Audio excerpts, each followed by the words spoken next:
Hello, hello, hello. What's up this afternoon, everyone? Welcome. Fine Tuesday to you all. Good to see ya. What is up, Power Staples? Swing for Zero, Thornblood, Akimbo Wizard, Rucker K-Dog, Thomas. How is everyone doing today? Hopefully, everyone had a great holidays, is having a wonderful week, is having a great day. Yeah, I don't know why Twitch notifications do that sometimes. Twitch notifications, they're a little inconsistent. They work like half the time, more than half the time, but sometimes they just don't work. Hey, what's up, dog? Yeah, it's snowy here too. I heard the Midwest is getting it really bad, but it is, it's pretty snowy in upstate New York these days too. Funkimo, welcome to the Fishbowl. Thank you so much for your subscription. Big super chat for you. Thank you. Yeah, it's good to see you, Rooker. It's been a minute. I'm glad school's going well though. That's exciting. So today we are going to play some Standard. They had the huge showcase tournament over the weekend, and there were some cool decks that came out of it, and I want to give some new Standard decks a try. We haven't played much Standard in a minute, so I think we're gonna start. Yoda Man, welcome to the Fishbowl. Hey, what's up, Paladin? And Lucid, welcome you as well. Big super cheer for you. Thank you. Yeah, the difference is if you live in upstate New York, you expect to get a bunch of snow in the winter. That's just like kind of how upstate New York works. We're always gonna have a ton of snow in the winter. However, you don't expect that, I don't think, if you live in Oklahoma. Is the subscription noise super loud? So one of the interesting happenings of the holiday season is I got a new computer, and this is the first stream on the new computer. So I tried to set everything up the same. If anything's off, let me know, because it's very possible a setting's wrong or something. So is it super loud? I wonder if I can. Oh, can I change that super quick? Let me see if I can change that. Because it seems loud to me. I didn't know if it sounded loud on the other end too. How do I turn the volume? I see. Turn that down, and then, all right. Hopefully this will make it quieter next time. I think. Can I do a test? What happens if I click test? Test subscription. Hey, okay, that worked. I think. Perhaps. All right, I think we might be good now. We might be good. Hey, what's up, Cybernix? How are you? Good to see you. Yeah, we're going to start with the Omniscience Reanimator deck, because this deck is wild. Are the ghosts still there? I think the ghosts might be gone. Hopefully, as part of this new setup, I think I got rid of the ghosts. So yeah, hopefully we're good. We also have Innistrad Remastered spoilers. I'm curious. We're getting back into 2025 Magic. It's a new year. Sets are starting to come out. Innistrad Remastered happening now, essentially. And then we're like 2 weeks away from Aether Drift spoilers. What's the hype level for Innistrad Remastered? Here's the spoilers we got today so far. The notification. Yeah, sometimes Twitch has a weird delay with notifications. I don't know why it's like that, but at least you got it eventually. What do you think of these movie poster cards? I don't know. They feel like a secret lair drop to me. Like this Gitrog and the Hermit Druid and Through the Breach, Captivating. They look cool, but they look very much like like secret lair drop cards, which I guess is neat that you can get them over normal packs. So that part's cool. I feel like having non-Innistrad cards is weird to me.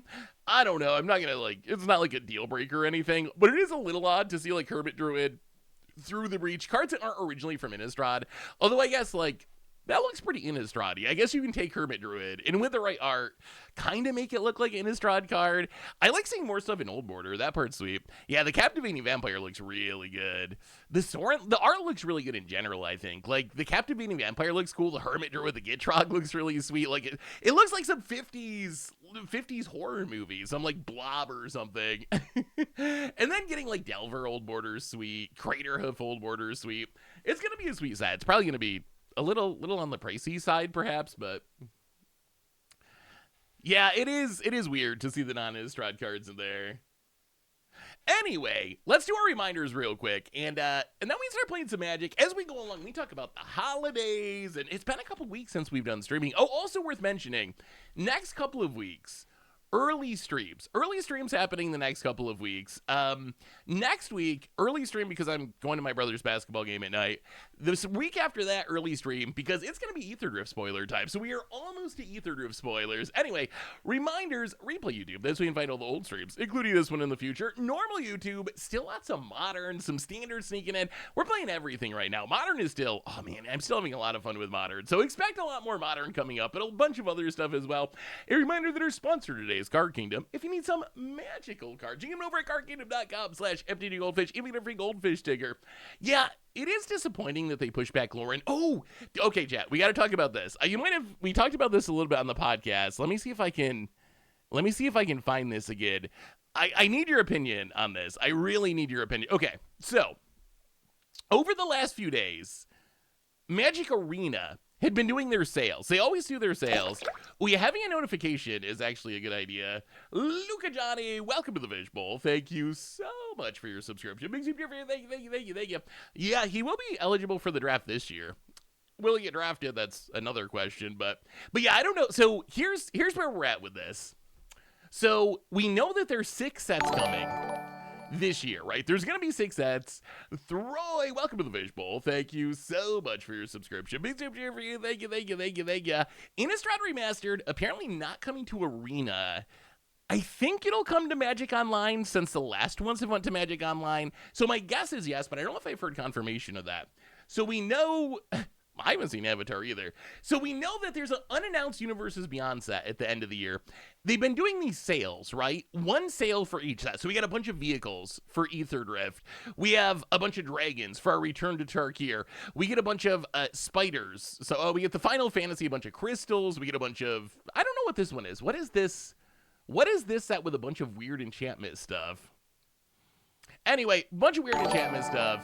Spiders for Spider-Man. And then we got this slide. And this slide is very suspicious to the point where I think this probably confirms that the last set of the year is going to be Avatar.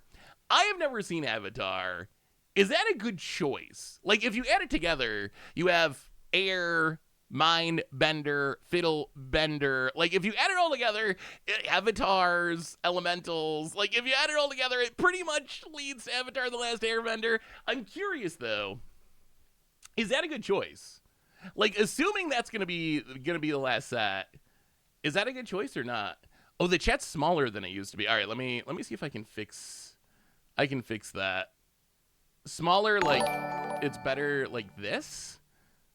Is it? Like, smaller in size? Is it really?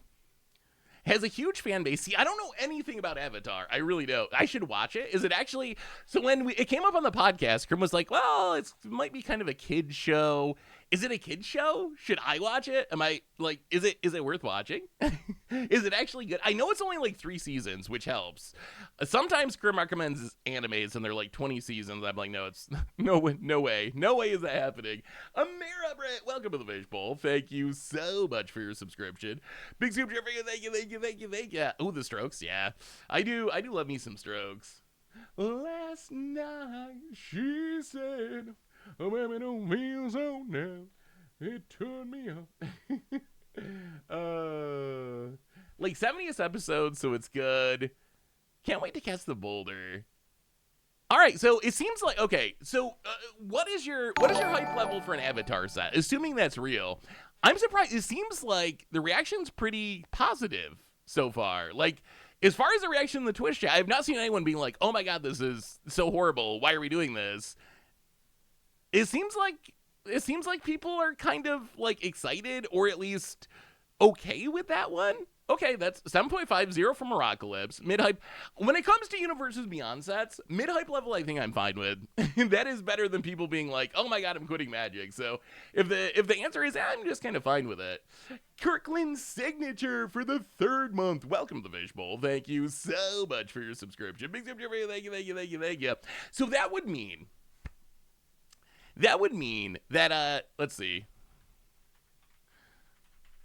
That would mean that our 2025 Magic schedule, assuming our last one is going to be Avatar, we will have Aether Drift in February, Dragons of Tarkir in April, Final Fantasy in June, Edge of Eternities in, what is that, June, July, August? Spider-Man must be September, October, and then Avatar, presumably, if we are correct with our speculation, towards the end of the year.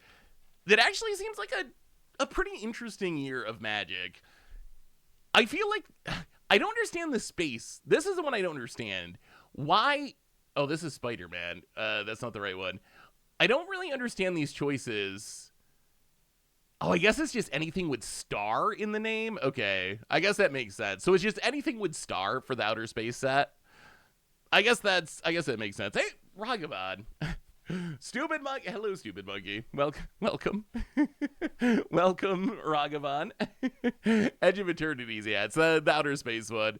I mean, it seems like a pretty sweet setup. I'm actually pretty hyped for the next year of Magic. Still nervous about 6 sets in standard, although really, I don't know if any of you, and we're going to play Magic very shortly, I promise. I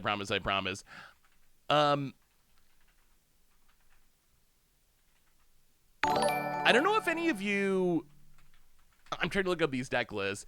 I don't know if any of you watched the Spotlight series over the weekend. The Spotlight series, or the return of GPs, it was actually really good. Like, I was amazed at just how good standard looked. I was so skeptical of 3-year standard canceling rotation, but at this point, I'm starting to become a believer. It's been long enough with standard being like diverse and having a bunch of different decks that compete and different stuff cropping up that I'm starting to think that maybe Wizards actually was onto something. Oh, you were there? How did you play in the event, Sleeveless? Elf, welcome to the Fishbowl. So much snow, but lets me start watching at home. 54 months of subbing since July 2020. Thank you so much, Elf. Yeah, good luck with the snow. It's pretty snowy up here too. Esper Pixie's one of the backup decks. We might try the backup Pixie deck today.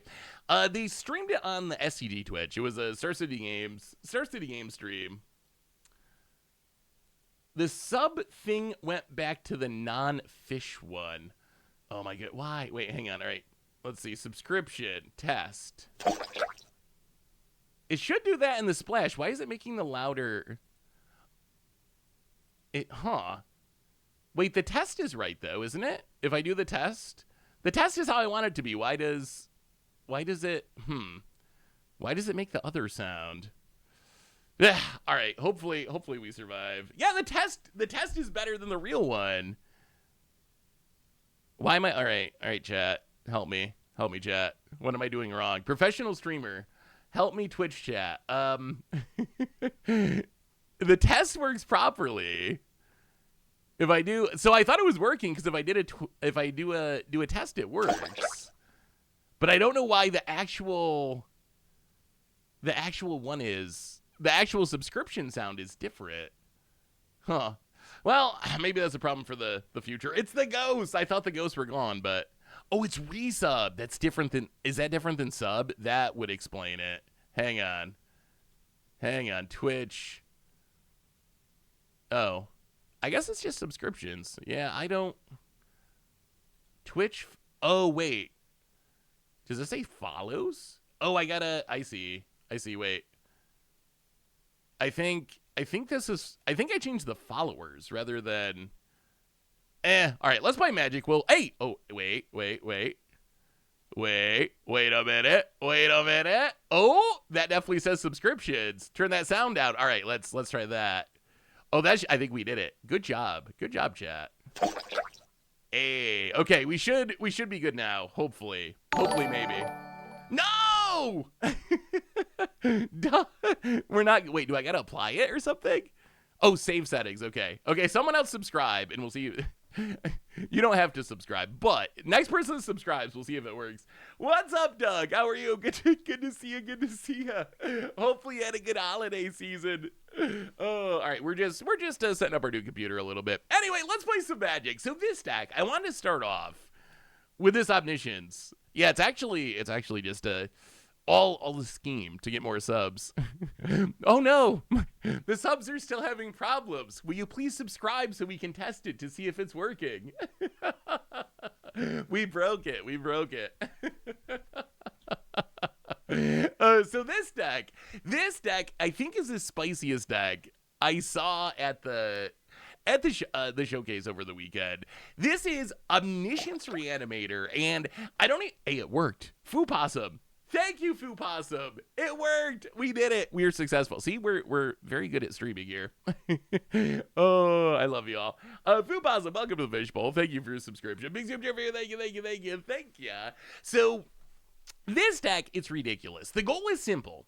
We need to reanimate Omniscience. If we reanimate Omniscience, we need to play Invasion of Arcavos, and then we win the game. Like, it's kind of insane how we win the game and what we got to do to win the game and all the different steps we got to take to win the game.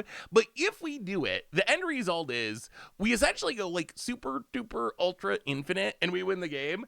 So let's play the deck. I'm not going to describe all the combo. Let's just play it and I'll describe the combo as we actually do it. But in the early game, we're just filling the graveyard, digging. We need Abulio's Awakening to reanimate the Omniscience, and then Invasion of Arcavos. Those are the pieces we're looking for. Otherwise, fill the graveyard, find the combo pieces, win the game with Omniscience. I would say otherwise be interested, but in Arena, the rope is an issue. Playing combos is impossible since you'll pretty much time out. I played a couple Abuelo? Maybe it's Abuelo. Also, if you want to rank up right now, I feel like Mono White tokens is really good. We also might try this deck. So story time, and then we'll play. I promise we're gonna play. So if you watch any of the tournament this weekend, Esper Pixie is like the hot new deck. And if you haven't seen this Esper Pixie deck, it's kind of really annoying, which means I kind of like it, but essentially you're just looping again and again hopeless nightmares to make you discard, nowhere to run, to kill your stuff, Storm Chaser's sound to make bodies by bouncing with Fear of Isolation, Nurturing Pixie. This town ain't big enough, and this deck has been everywhere. It's been everywhere over the weekend because of that tournament. So everyone's playing this hopeless nightmare blink deck, and then I realized, wait a minute, what if we just hated on everyone that's playing Esper Pixie? So this is an adaptation of the green-white collector cage deck. When I realized, wait, maybe if everyone's going to be playing Hopeless Nightmare, what if we just loaded up and played Obstinate Bayloss and Wiltleaf Leaves in the main deck? So now when our opponent hits us with a Hopeless Nightmare, we just get to make a 4/4, maybe on turn 1.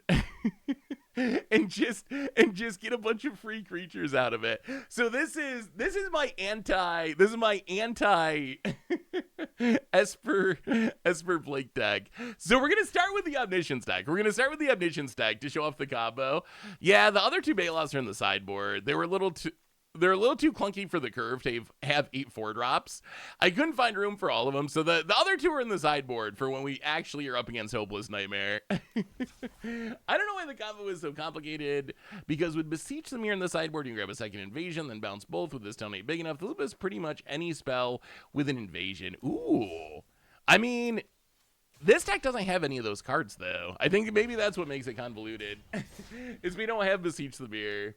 Although I will say, compared to the Cursed Recording Beseech the Mirror combo, this is way less convoluted. I got the Nightmares from my deck in fear that will happen. Funny seeing my opponent play for it. See, that's the thing. If people wise up Gold Dragon and cut their discard, then it becomes really bad. Ooh, I think we keep this. All we need to do is get the Omniscience in the graveyard, and we are off to the races. Another invasion. All right, and Surveil. Well, we'll keep Moment of Truth. That's fine. So how was everyone's holidays? Did you get anything cool for the holidays?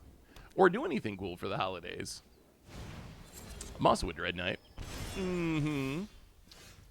Well, let's play Attic Ways. Pass the turn. Socks, yeah. I mean, the funny thing is socks are a great holiday gift. That's part of growing up, I think. If you're a kid and you get socks, it's the worst. If you're an adult and I get socks, I'm kind of like, yeah, I like new socks. please, some socks. Yeah, a bunch of the Goldfish crew also got sick. So card in hand, we'll take Moment of Truth. Card in graveyard, I guess Hidden Grotto. And Archaeologist to the bottom. No Omniscience yet. That's exactly it, Sloth. I got a P25 for myself. Wait, PS5? P25? Is P25 a thing? I don't even know what that is. I know, new sock, the feeling of new socks, it's one of the little pleasures of life. Ooh, Tiger City. I got a Dan, the OG build around all the original artworks. Ooh. That's super cool. Do you play a lot of Dan? Let's just bounce this elf. Do a little more surveilling. Milieu. The other concern I have with this combo is there is a window to interact with it with removal, which is not great. My oldest commander decks are all buried in a storage unit, so I built them a proxy deck with newer cards for a Christmas present. Plus, we can play Torbrand Descent into Avernus, Fire Emancipation on board for 5 turns. Whew. Yeah, that'll do it. That'll do it. Oh, there it is. There it is. Okay, so opponent's tapped out. It is time to win the game, I believe. So we need to put Confounding Riddle to hand for after the combo. We need to put Omniscience in our graveyard. Fleecia Archaeologist, don't really care where you go. And, okay, it is combo time. So, we get drained by Sheoldred. Let the fun begin. So here is the combo. It's going to be easier because we have all these Invasion of Arcavoses. Step 1, reanimate Omniscience. So we get our Omniscience. And then the loop is, we got to play Invasion of Arcavios. Invasion of Arcavos. We search our sideboard. We grab Season of Weaving. Season of Weaving can draw a card for 1 paw. Choose an artifact or creature you control, create a token copy of it for 2, bounce all non-land on tokens for 3. So what we need to do is 2-paw mode to copy the Omniscience, make it a token, and then bounce everything else. So now we're going to get a token Omniscience that doesn't get bounced. We can replay the original Omniscience. Now we replay the Invasion of Arcavios. Invasion of Arcavios goes back to our sideboard. We are going to snag Unnerving Grasp. Now we can Unnerving Grasp to bounce the Invasion of Arcavios. Now we get to make a 2/2, a face-down 2/2 manifest. Doesn't really matter what it is. Now we Invasion of Arcavios. Invasion of Arcavios, we get a Season of Weaving from our graveyard. And now Season of Weaving can so I'm gonna do this. All right, so normally what you would do here is copy the 2/2, bounce everything else. So now we get a 2/2, we bounce everything else, replay the Omniscience, replay the Invasion of Arcavos to get back to Season of Weaving. Now the 2/2 is a token, right? So it doesn't get bounced. So now we can Season of Weaving, copy the token, bounce everything, and now we just make infinite 2/2s. And then we pass the turn and win the game. It's a little easier now that we have all these Invasion of Arcavoses because we can get back to Season of Weaving, and we can just go draw a card, copy, which is going to speed up our creature production. So we make 2 copies, and then we can play our second Invasion of Arcavos to get back to Season of Weaving from our graveyard. I can't believe our opponent's sitting through this. We will do the same thing. Draw a card, copy. So we just need to get 18 power on the battlefield. We need 18 power, then we can pass the turn and we can win the game. Replay the Omniscience, I guess. Last Invasion of Arcavos. So we're up to 12 power. Invasion of Arcavos. Get back to Season of Weaving. Season of Weaving. Now we got to do the actual loop, which is copy and bounce. So copy the 2/2, bounce everything. Invasion of Arcavos. We're almost there, I promise. We're almost there. Get back to Season of Weaving. Season of Weaving. We will copy, draw. Copy you. So that's 18 power. So we have enough power. So now all we need to do, Invasion of Arcavos, sideboard, negate, in case they have a sweeper. Invasion of Arcavos, library, Confounding Riddle, another counter spell, in case they have an answer. Play the Omniscience, and, okay, opponent, you're go. All right, that was it. That's all. That's all.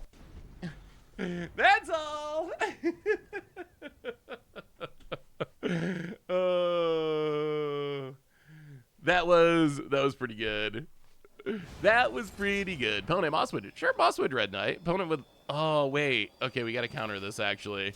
We should have made more than exactly the lethal number of 2/2s, so then we could let them play the blocker. You can play a haster on the sideboard. This build does not have a haster on the sideboard. Instead, it just gets all the counter spells. So you don't win that turn, you win the next turn, but you end with like 3 counters in hand. So there's not really, realistically any way for the opponent to disrupt it because you just counter everything they do. We will negate this one, I guess. Ooh, Time Stop would be funny. Yeah, what else can we add to this deck? So I didn't really brew this deck. This is someone else's deck. All right, opponent. All right, we countered them all. And opponent sticking it out to the bitterest of ends. Combat, attack. And, well, that is the Omniscience combo. Is this fun? I mean, it's fun. It's fun for the person playing it. I don't think it's actually that bad on Arena. Like, I don't think you're at risk of timing out if you play it like we did there. Like, I think you can make Omniscience is an absurd card. There's nothing else like Omniscience in all of Magic. Hey, Seth, hope you had a great holiday. Yeah, I'm shocked our opponents stuck it out, but thanks to them. Hope you had a great holiday. I've been having a blast playing Pioneer with an all Rhinos deck. So much so that I built a Yarion version. I'd like to see what you think about running a handful of silver bullet cards, like Graveyard Hate and Race for aggro that you can get with Bring Delay. Let me take a peek. Let me take a peek at this Rhinos deck. All right, so we have Siege Rhino, Clever Impersonator Rhino, Gillespie Mimic Rhino, Jace, yeah, technically a Rhino because it can flashback something that can be a Rhino, Analyze the Pollen, Rhino, Doppelgang, many Rhinos, Bellget Recovery, Rhino, Bring to Light, Rhinos, Treasure Cruise, Rhino adjacent, draws to find Rhinos. That actually looks pretty sweet. I think, so when I do the Rhino decks and play all Rhinos, I do it knowing that that's not the most optimal way to play the deck. Like, it's kind of for the memes, right? I think in reality, you're probably better off, if your goal is to win games, I think you're probably better off playing like, 25 Rhinos, and then having the utility spells, because Rhinos, they can't do everything. They can't be Graveyard Hate. They can't wrath your opponent's board. Like, they can't kill the Shieldred that's ruining your day or whatever. So that's probably the right way to do it. I like this build. I think you still got a million Rhinos, and you have some of the nuts and bolts foundations cards that just let your deck actually function. So I think that actually looks like a really good Rhino deck. I might have to steal the Rhino deck. I do love me some Rhinos. I don't really understand. Chat, do you understand? Hey, Happy New Year, everyone. Do you understand the looters in the sideboard? What is the purpose of Kitsa and Ronin in the sideboard? I do not really understand the purpose of those cards. Yeah, it is. With Standard is kind of funny. Hey, see you, Ragavan. Standard's kind of funny. Enchantments, the meta is incredibly prepared for. Yeah, I guess maybe it's just ways to get, but I feel like if you need more ways to get Omniscience from your hand into the graveyard, wouldn't you just play those in the main deck? It's like a weird sideboard slot to me. Maybe it's like, okay, I can still loot, but I put a blocker down against aggro. That actually makes sense. That's the best explanation I've heard so far. Something aggro. Need to block the aggro creatures. Need Farewell back in. No. I miss. Oh no. Oh wait. Okay, we're okay. This exercise. A little bit of exercise for the brain here. Will there be a future teaching Arena Zoomers about Wilt Leaf Leech video? I mean, there might be a teaching Arena Zoomers about Wilt Leaf Leech stream, like, in a few minutes. That's our backup today. I think we're gonna play some Wilt Leaf Leech shenanigans. Honestly, I don't even think Sunfall should be in Standard. Like, I don't want Sunfall banned. Let me make that very clear. I'm not saying they need to ban Sunfall.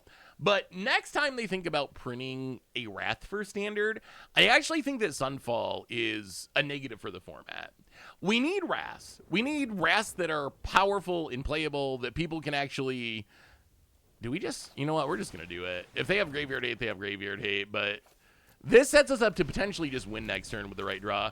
I actually feel Sunfall is like a little bit too good. I feel like Exile Wraths...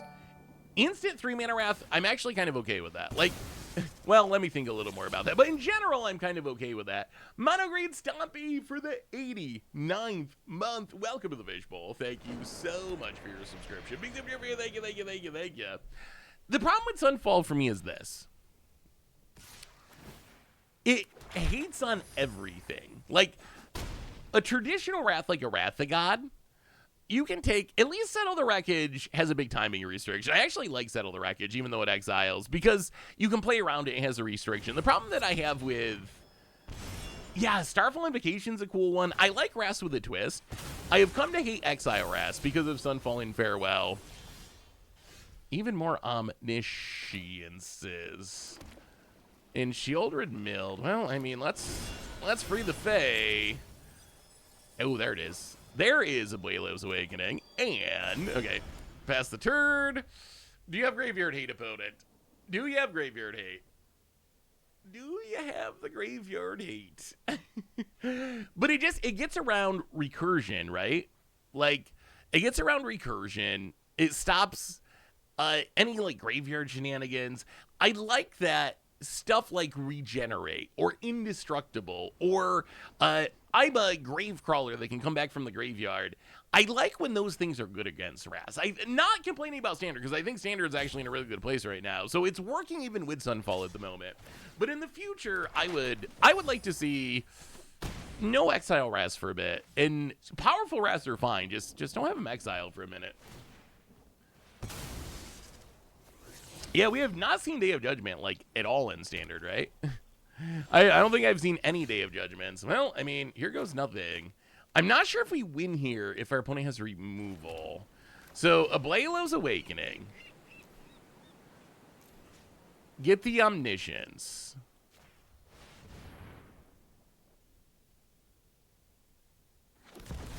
Cast another Omniscience. So, here's the problem. Or maybe our opponent will just scoop to the backup Omnisciences. Well, let's play the Archaeologist. So the issue with this combo is, if we go and Invasion of Arcavos to get the Season of Weaving. All right, we'll take a Get Lost. I mean, I guess we just got to do it. Invasion of Arcavos, get the Season of Weaving. When we go to copy the Omniscience token, they can kill it in response. So I'm not sure the best way for us to play around this. So I think we take the Season of Weaving. I think we actually just draw 5. Let's just draw 5. Yeah, let's just draw 5. All of our cards are free. Okay, another Blaylo's Awakening is good. But we need to find... another Invasion of Arcavos. Well, Confounding Riddle. We should be able to chain together to find them. Confounding Riddle. Into Confounding Riddle. How much would Sunfall... How much of hit would Sunfall have if it didn't make a token? Oh, no. Oh, no. Oh, no, oh, no. That is awkward. Okay. Wait, are we doing all this in fizzling? Well, let's bounce you. Do some survey. I think we're fizzling. We have 3 Omnisciences, and we're gonna pass the turn. Sure. Okay. Yeah, you're go about it. Huh. All right, that was pretty good. Something after years said is now saying Blaylo correctly. Yeah, I learned. I can learn. It takes me a while, like a year, but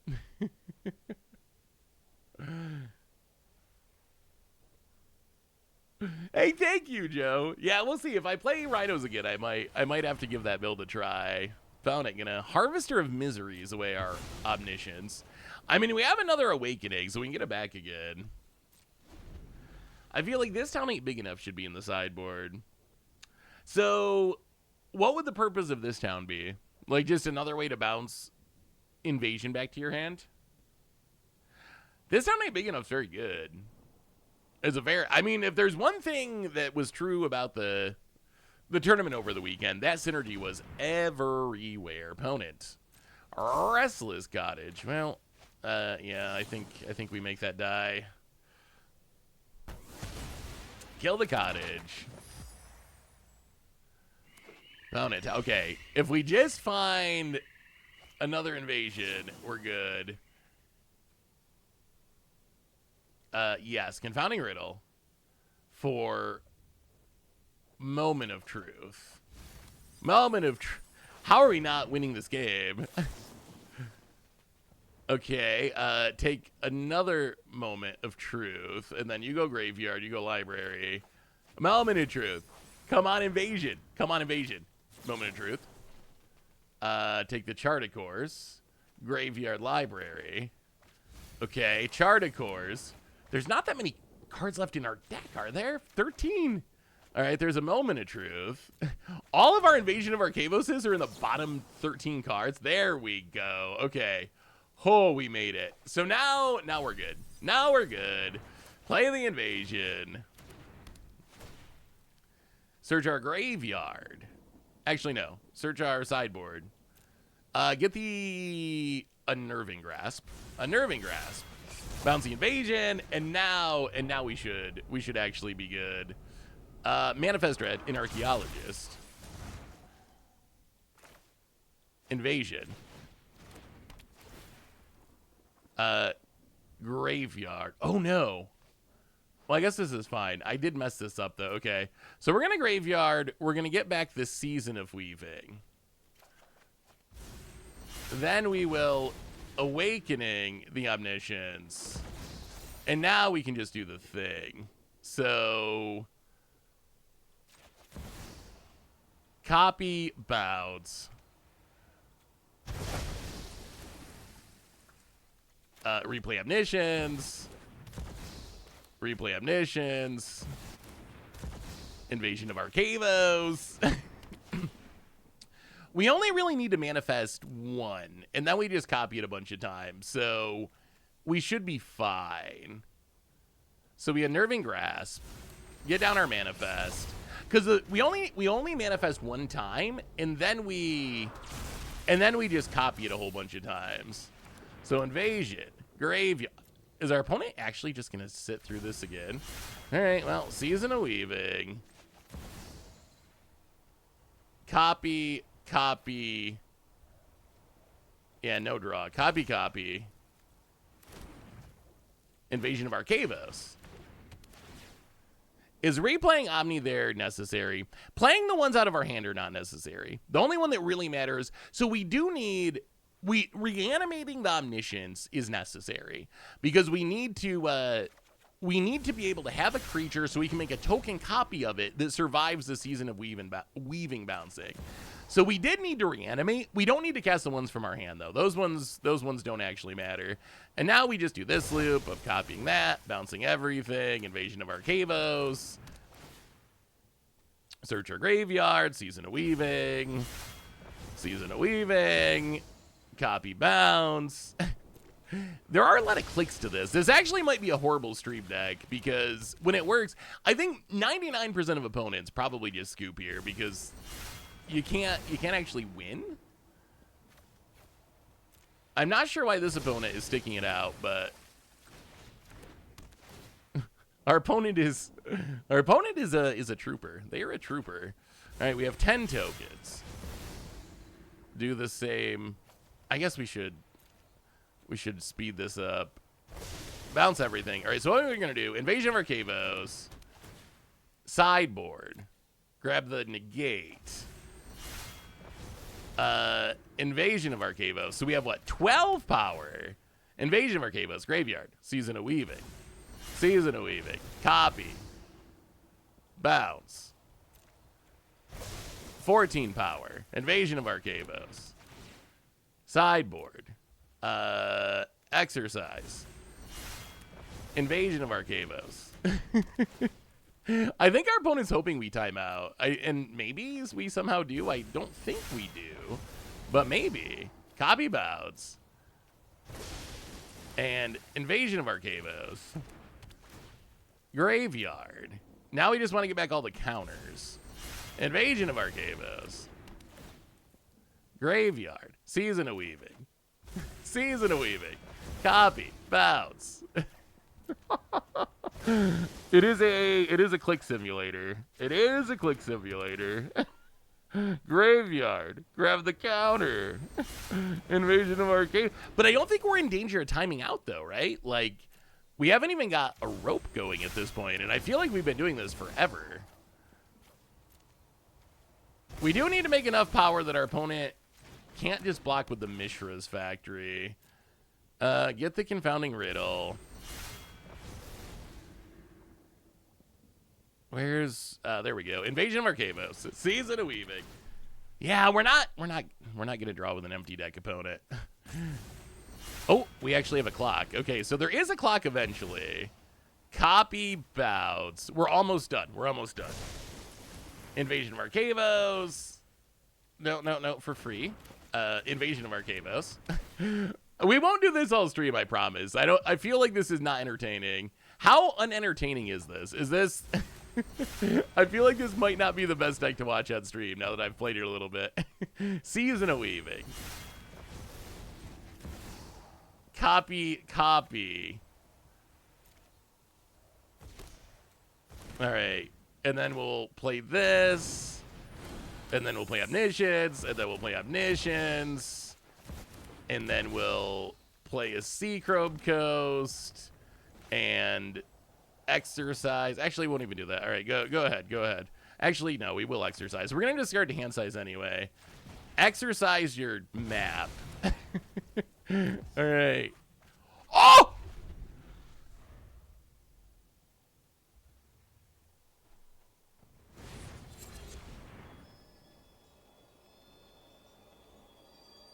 It just discarded all my counters.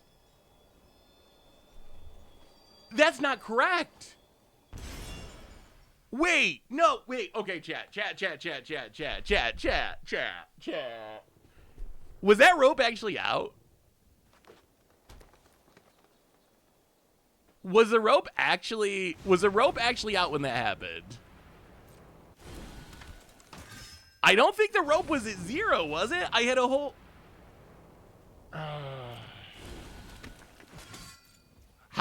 okay, so whenever I watch my opponent's rope, it goes all the way down, and then it just goes back up for like 20 seconds, and then it...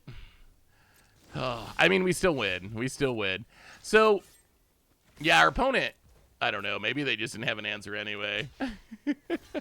We're lucky. Yeah, I mean, we are fine in this case, but in theory, not having those counters, if our opponent has sweeper, we just lose. Oh, Destroy All the MTG manga Destroy All Humanity can't be regenerated is wrapping up soon. Ooh, interesting. I still haven't read that. What do you think about 1 heroic reinforcements in the sideboard? Yeah, I mean, heroic reinforcements, Song of Tanzan, anything to give haste would let you win right away. I guess it's probably, I don't know. Is it yeah, maybe it might be worth it on arena in specific. So I would say this. I would say if you're playing in paper, it probably doesn't matter. Because if you just untap with 4 counters in hand, your opponent's not going to be able to stop it anyway, right? I don't think there's a situation I can construct where you untap with 20 creatures and 4 to 5 counters in hand and your opponent can beat it. So, but on arena, it might be worth it because maybe the clock actually is an issue. The clock was an issue there, at least. Hey, good to see you, Corby Enjoyer. So I didn't see an argument for it just because of that. All right, we're probably gonna switch it up. I don't know. What do you think of this deck, chat? We only played 1 game with it. I ended up feeling like maybe it's just because that opponent didn't scoop, but I ended up feeling like I was just doing a lot of clicking. Here's my version of it. Let me see. Okay. So it seems like... So this build's definitely interesting. Compared to the build that we were playing, this feels like a much more like control deck that has the combo to win the game. When I think the build that we were playing was much more like a straight up combo deck with very minimal interaction. So I feel like this is going to be able to do a lot more interacting with the opponent, which is sweet. But it's probably going to be slower to combo off, I would say. Just because there's not as much graveyard filling. You get the Archaeologist. Wait, is that it? How has it worked for you? Have you been able to get Omniscience in the graveyard consistently enough? That would be my concern looking at this build. Unless you're like discarding it to hand size. Maybe that's the plan. But I only see archaeologists to get cards in the graveyard. Do you like the new Thalia art? All right, let me look at this art. Let's do who wore it better. Let's see. I haven't really paid close attention to it. Let's see. New Thalia art. Wow, they spoiled a lot of cards. Wow, did they just dump the whole set? Avacyn, there's an Avacyn. Where is Thalia? I mean, these are pretty cool, but not foil Russian pre-release promos. Is Thalia not on here? There's not this one. That's Thalia Heretic Cathar. Oh, this one. This Thalia. This is the new art, right? Let's see. Wait, where did Thalia go?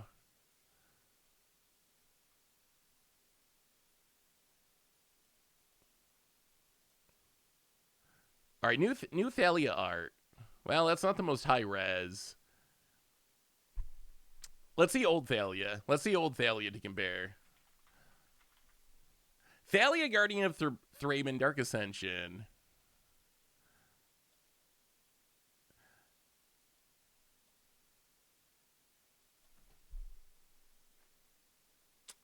I feel like the original is way more epic.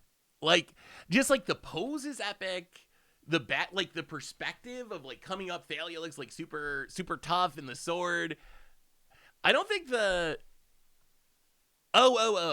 we should be comparing it to. I guess that's true. We are comparing to the wrong Thalia. I actually never really liked this Thalia art that much. I feel like this Thalia art, I don't think it's like S tier or anything. I think it's kind of like mid tier. But I also think this art, other than like, I don't know, it kind of feels like Thalia's being chased in the old art, like the way she's looking back. But I don't know, I would say I never really had a super amount of like for the original. So I think the new one's fine. Like they're okay. They're fine. They're fine. I don't know, which one would you pick, chat? Old Thalia, new Thalia, just based on the art.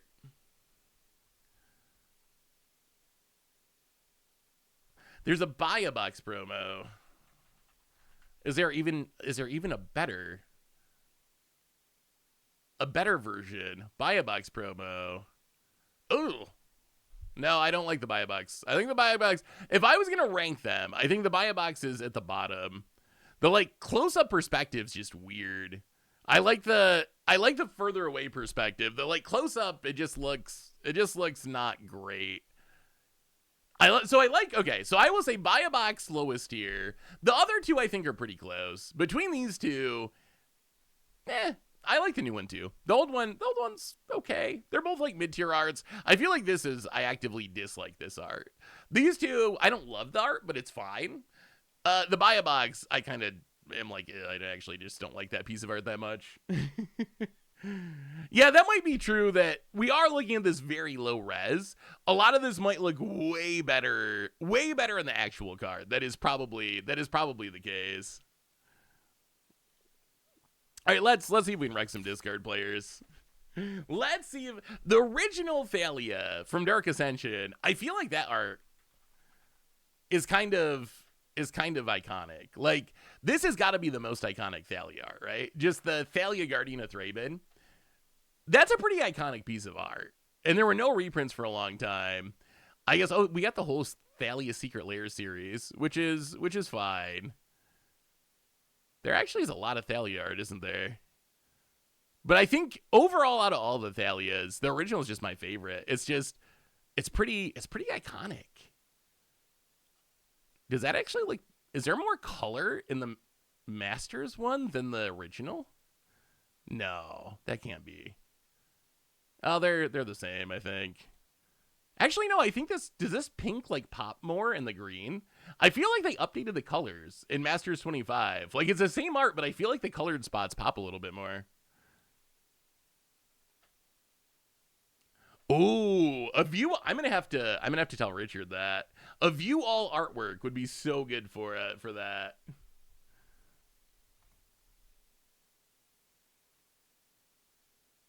Seth, wonderful video yesterday. Love Cat Tribal. Taking your deck to face-to-face qualifier this weekend. Looking forward to winning with it. Hey, good luck, Whale. Good luck. Yeah, the cat deck, it surprised me. We had a small sample size, right? Let's do one more with Omniscience. Let's do one more. Let's do an Omniscience with Haste to see how much it speeds up the combo. Let's do Omniscience with Haste in one of our sideboard slots over at Kitsa, which I still don't understand why Kitsa's in here. And then we'll play the anti-discard deck. But let's see how much Haste changes this deck, if it does. Yeah, the cat deck surprised me. We only played 5 matches, right? So it was a small sample size. But actually just going 5-0, it really surprised me. Like, the power of the cats was way better than I thought. It was way higher than I was expecting. Seth is like God. When there's a new Omniscience combo deck, we always trust that Seth will appear to teach us about Omniscience. I mean, Omniscience is one of the most unique cards in all of Magic, isn't it? What is the closest thing to Omniscience? There's nothing, like, I guess one with the multiverse or something, but, like, it's a totally unique effect. There's nothing else that's just, like, you can play all your cards for free. I feel like something I want to do maybe a video on, or an article, is the most iconic lines of text in Magic. I'm curious what you would put on the list. What would you put on the list of most iconic lines of text? Because I feel like you may cast non-land cards from your hand without paying their mana cost. That's pretty iconic. The first one that comes to mind for me is actually Progenitus. Just protection from everything is like, it's so clean and perfect and iconic. Counter target spell from counter spell is a good one. Just like discount the art, discount how good the card is. Just can't be countered's a good one. End the turn's pretty good. I hadn't thought about end the turn. I like that. Well, are we up against? Oh no, it's the same deck. Well, being on the draw is probably bad here. Wait, are people actually playing this? Is this a deck that everyone's playing now? I don't take this confounding riddle that we can't actually cast next turn. Ooh, discard your hand. Discard your hand's a good one too. Take an extra turn. The cheese stands alone. I swear, we recorded a Commander Clash yesterday, and I thought someone was trying to win with the cheese stands alone. They weren't, I don't think, in the end. At least I never saw it, but I was very suspicious that someone was trying to win with Baron Glory. Oh yeah, Platinum Angels. Oh, Platinum Angels so good. You can't lose the game, your opponents can't win the game. That is super iconic. Well, it is an unfortunate time for us to not be able to leave up this counter spell. We will discard a Invasion of Archivos. We have many of them. All right, opponent. Wait, is there Omniscience in the graveyard? There is. Are we dead? Are we dead? At least we know to scoop. About it. Don't do it. Don't do it. The Fate will pass. Oh, we're dead. We're dead. All creatures are food is so good. All creatures are food. That's on the, like, protection from everything. Oh, they don't have it. Okay, we're not dead yet. Felicia Archaeologist. Staying alive, staying alive. Found it. Staying alive. Become a 3/3 alc. Also very good. Well, playing the land. I guess we gotta play defense here. Oh, coward, man. Y'all have some pretty good suggestions. Speaking of good suggestions, so we are about a month away from switching Commander Clash seasons. Season 17, almost in the books. Season 18, we're roughly a month, a little over a month, somewhere around that, from doing the switch. If y'all have any feedback, love to hear it. Ideas of themes, stuff that should be on the ban list, that should be unbanned from the current ban list. Just general, like, I like this, I don't like this, you do too much of this, too little of this. Any feedback, this is the next, like, today and, like, the next couple weeks is the perfect time, because we're going to be starting to plan out Season 18. So what do you think about Trouble in Pairs in the One Ring? Those cards come up a lot. It's been a big conversation on Commander Clash. One Ring, Trouble in Pairs. Should we just ban those cards? Do you think Do you think we should just ban them? Okay, let me ask you this, chat.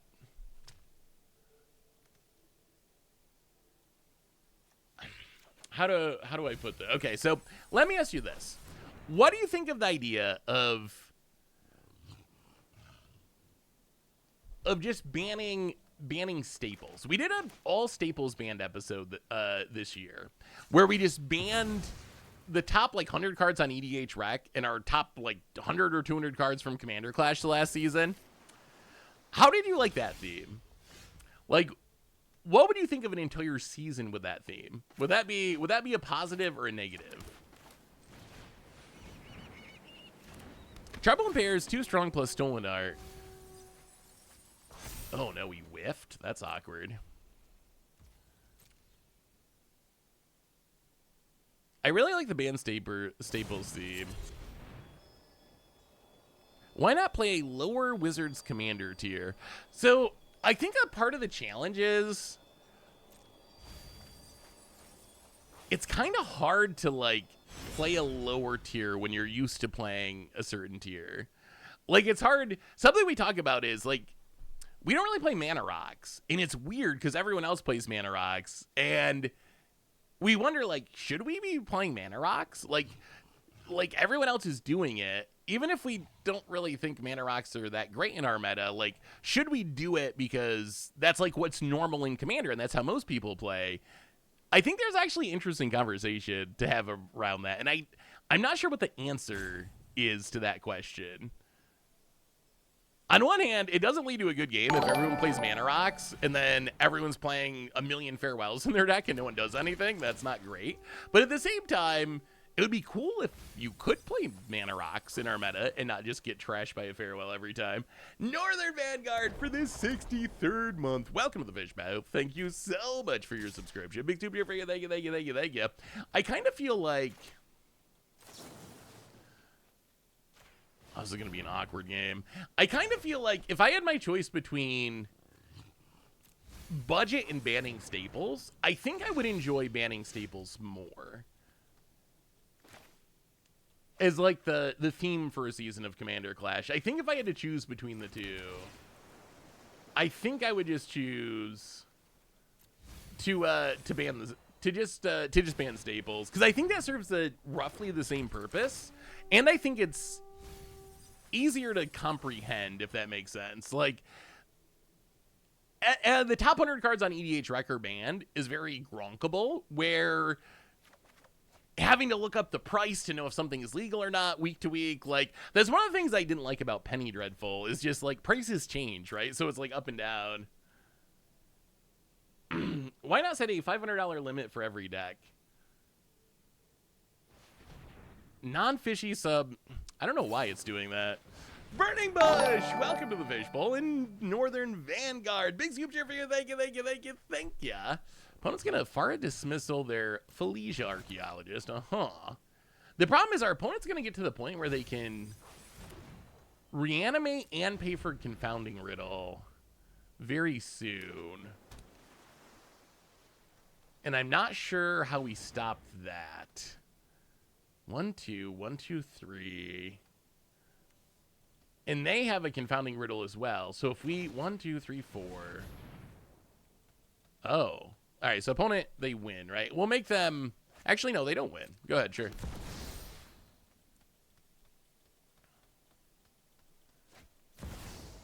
Okay, sure. You win. Our hope was to interact with Omniscience, but with 2 Omniscience is not going to happen. Should One Ring be banned on Commander Clash?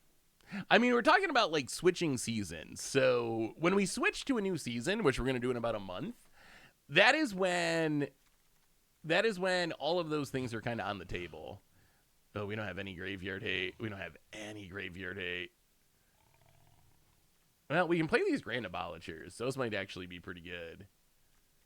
Get Lost. Get Lost is actually kind of good. Afara's dismissal, dispersal, pretty bad. Let's try it like that. Ban Islands. One thing, here's a personal challenge, and I don't know if I can do this. So, our Commander Clash season's usually 25 to 30 episodes. I would love to have a season where, hopefully you will see this match, Shimkama. Hopefully I'll be able to show you. It's, you use Invasion of Arcavos to get stuff from your sideboard, and it leads to an infinite loop. It makes much more sense if you see it than me trying to explain it. So hopefully we just pop off. Ban farewell so Richard can't talk about it. That might actually be... that might actually be necessary. That might actually be a good idea. The whole Richard banning. I've played Elves a couple of times. I haven't done a video or anything on them.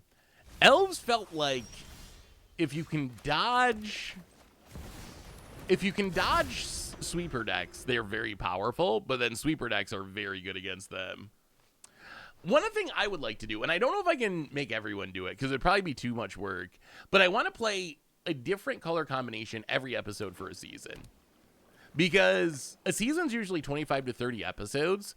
If you have 5 monocolor decks, 10 2-color pairs, 10 3-color pairs, and then 5 color and some 4-color pairs, you have, what, 31 different color combinations? I think it might be possible that I could do 25 different decks in a row without repeating color combinations. I think that could actually be a cool season challenge for everyone, but that might just be too much to keep track of for, I don't know if there's much of a payoff. Like, it's more, I don't know if it's something that viewers would care about, right? Like, I don't know if anyone's going to be like, oh, on episode 20, you did it for 20 weeks, but it would be fun just to be able to say that you did it. And I like that it'll keep things fresh. I think one of the risks of making weekly Commander gameplay series is you have different play styles you like, and it's easy to fall into a pattern where you just do the same thing all the time. And I think that makes for less entertaining videos. So I like that if you have to do a different color combination every week, you can't just accidentally be like, oh, I played Simic 4 times in a row, or oh, I played a Panharmonicon on Blink deck 4 weeks in a row, or whatever, you know? The hard part, so here's where the challenge would be, is with some of the strict theme episodes. Like, some of the gain 1,000 life to win, or first to lose die, some of the weird themes, you almost have to be 5-color for it to really work. So that would be my only concern, is like some of those themes might be kind of awkward. Yeah, basically like that. I don't think in order necessarily Crazy Goalie. I don't think it would be like 5 monocolor, then 5 2-color. But just keep like a chart, and over the course of the season, make sure that I don't overlap at all for any color combination. So maybe it's like mono white, and then 5-color, then 3-color, then mono blue. Like, the order wouldn't really matter. So how do you feel about staples in Commander chat? I think there's this, on one hand, if everyone's playing it and we play it, it makes our decks more look like everyone's deck. So there's some familiarity there. And like, oh, I play that card too. That's cool. On the other hand, seeing the same cards over and over again, not exactly fun. And then the other layer of staples is Wizards just keeps printing them. So even if we ban the One Ring and ban Trouble in Pairs or whatever, that doesn't mean there's not going to be another one printed in Spider-Man or in Avatar or in Ether Drift. Yeah, that's what I usually go staples with the theme on the argument that if I'm going to play some janky theme, I need Trouble in Pairs to draw 20 cards because it's going to take a lot of my bad cards to actually do anything. So I feel like, but at the same time, then everyone groans, and some people really don't like Trouble in Pairs, which is also not exactly ideal when that happens. So, yeah, I don't know. Interesting. But yeah, if you have any feedback on ban list, themes, stuff you don't like and dislike, definitely let us know, because we're going to be thinking about that over the next couple of weeks. Please don't win here. If they don't win here, we win on our turn, but we don't have a way to defend. If they just reanimate here, then they're just faster than we are. And Abuelo's Awakening, and we scoop it up. So I will say, I feel like this deck, I feel like the sideboard of this deck is horrible. I feel like the sideboard is horrible. Haste doesn't actually matter, right? Because they just end with 5 counters in hand. Like, you end with 5 counters in hand, so they stop anything that we try to do. Because you get to end with all the counters. I feel like the sideboard's really bad. Like, I don't understand the looters. Kitsa seems bad. The Grand Abolisher is fine. So these are actually combo pieces. Grand Abolisher is fine. I guess Temporary Lockdown is supposed to be for aggro, but we're just not playing aggro very much.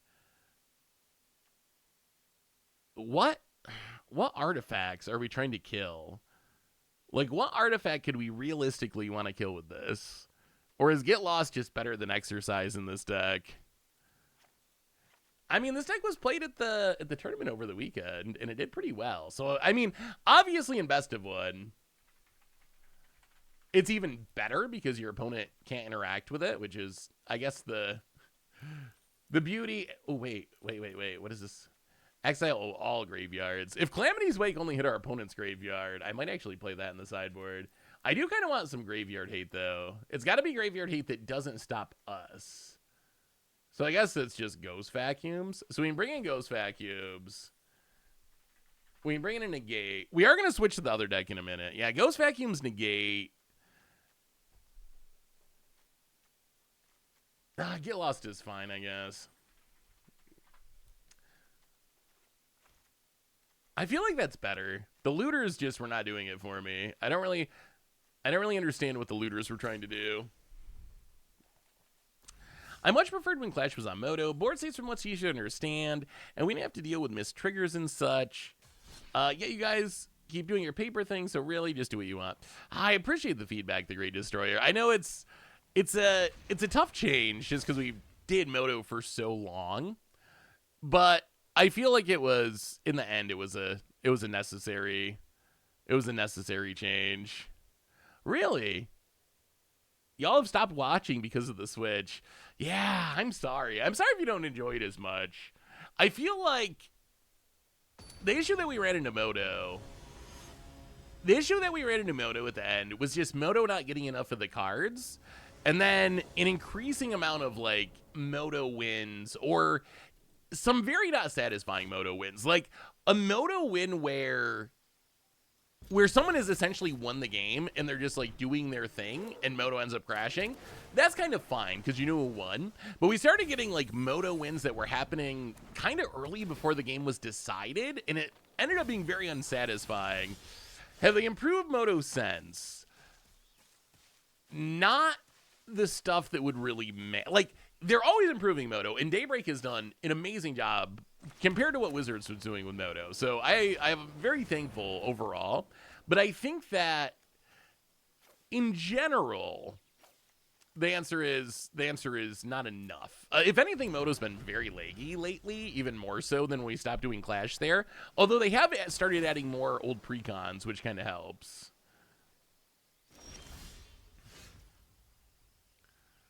Instead of heroic reinforcements, wouldn't Storm Splinter be better? Would Storm Splinter be better? So Storm Splinter, we'd have to cast cast it and then cast a bunch of spells. I mean, I guess it probably, I think it's about the same, right? Like, either one should just lead to us winning the game and the game ending. Well, there's the Omniscience.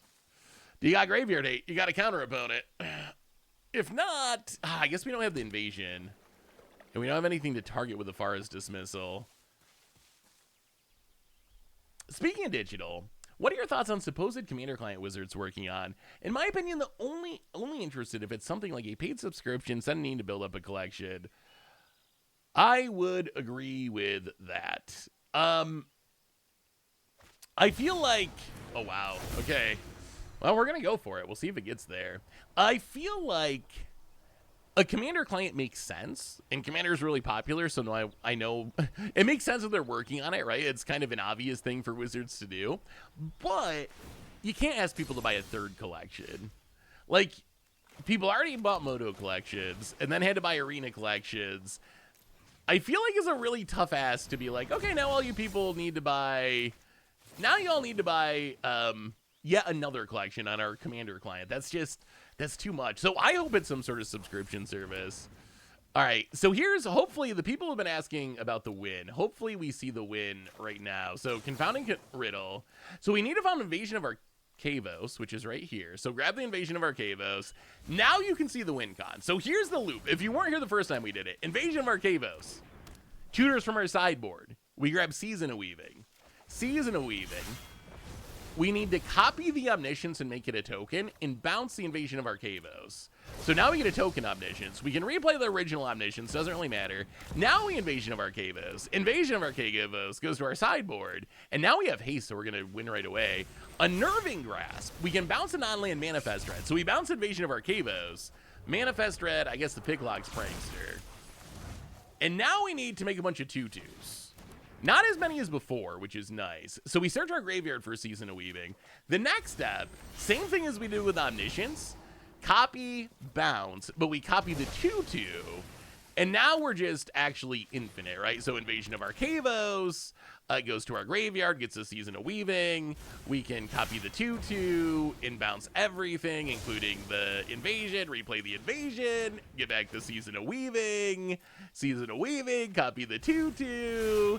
And then the last piece of this loop is going to be getting the Heroic Convention from our sideboard to haste in the crew and win the game right away on turn 4. Maybe this deck is good. If this deck's not disrupted, it actually can just straight up win on turn 4. I guess we can play this just as another body. 3, 6, 9, 12, 13, 14, 15, 16, 17, 18. I think we need to go one more time through the loop, and I think we can do it. Oh, I guess playing the Picklock Prankster, yeah, it doesn't do anything, does it? We're just going to bounce it anyway. That's fine. We can recast it. So that's 10 power, 15 power, 16, 17, 18, 19. So I think this should work. So we play this. Invasion of Arcavos. Go to the sideboard. Snag us a Heroic Reinforcements. Heroic Reinforcements. Haste up the crew. And flip Invasion of Arcavos. Your go. The Mega Magikarp! Welcome to the Fishbowl. Thank you. Why does no one scoop to this deck today? Welcome to the Fishbowl. Thank you so much for your subscription. Big soup to your video. Thank you. Since you're playing a Balo's Awakening, what do you think of reanimating Threefold Thunderhawk with it? Threefold Thunderhawk is very interesting. It's cute that you can reanimate it with some counters on it. I think that's a neat synergy. I would be interested in trying it. What was the card that we played? Let me see if I can find this. It was a big score. What was the big score card we played? It's like a 6-mana artifact that lets you exile an artifact from your hand and you make a 3/3 Golem copy of it. That was insane with Threefold Thunderhawk. Like, that was so good. Maybe there's a deck that can mash those together. Nexus, that's what it is. Nexus of Becoming, thank you. Maybe we can mash that together. And like Nexus with Thunderhawk and have a Blaylo's Awakening. I could see that. I could see that actually being kind of a cool deck. Let's see. Mega Magikarp. Rest in peace, Boiling Water. Rest in peace, Boiling Water. You will be missed. Water I'll ever do without you. Oh, Mega Magikarp. How are you? How are you, Mega Magikarp? I got it. I got you. That's B minus. B plus maybe. What are you doing, Mega Magikarp? Do we need to change anything? Opponents trying to reanimate a Trox. I guess Graveyard Hate does make some sense. Maybe another negate. Let's try and let's bring in an Exercise as a catch-all. Let's try it like that. So, did you see the eBay collection?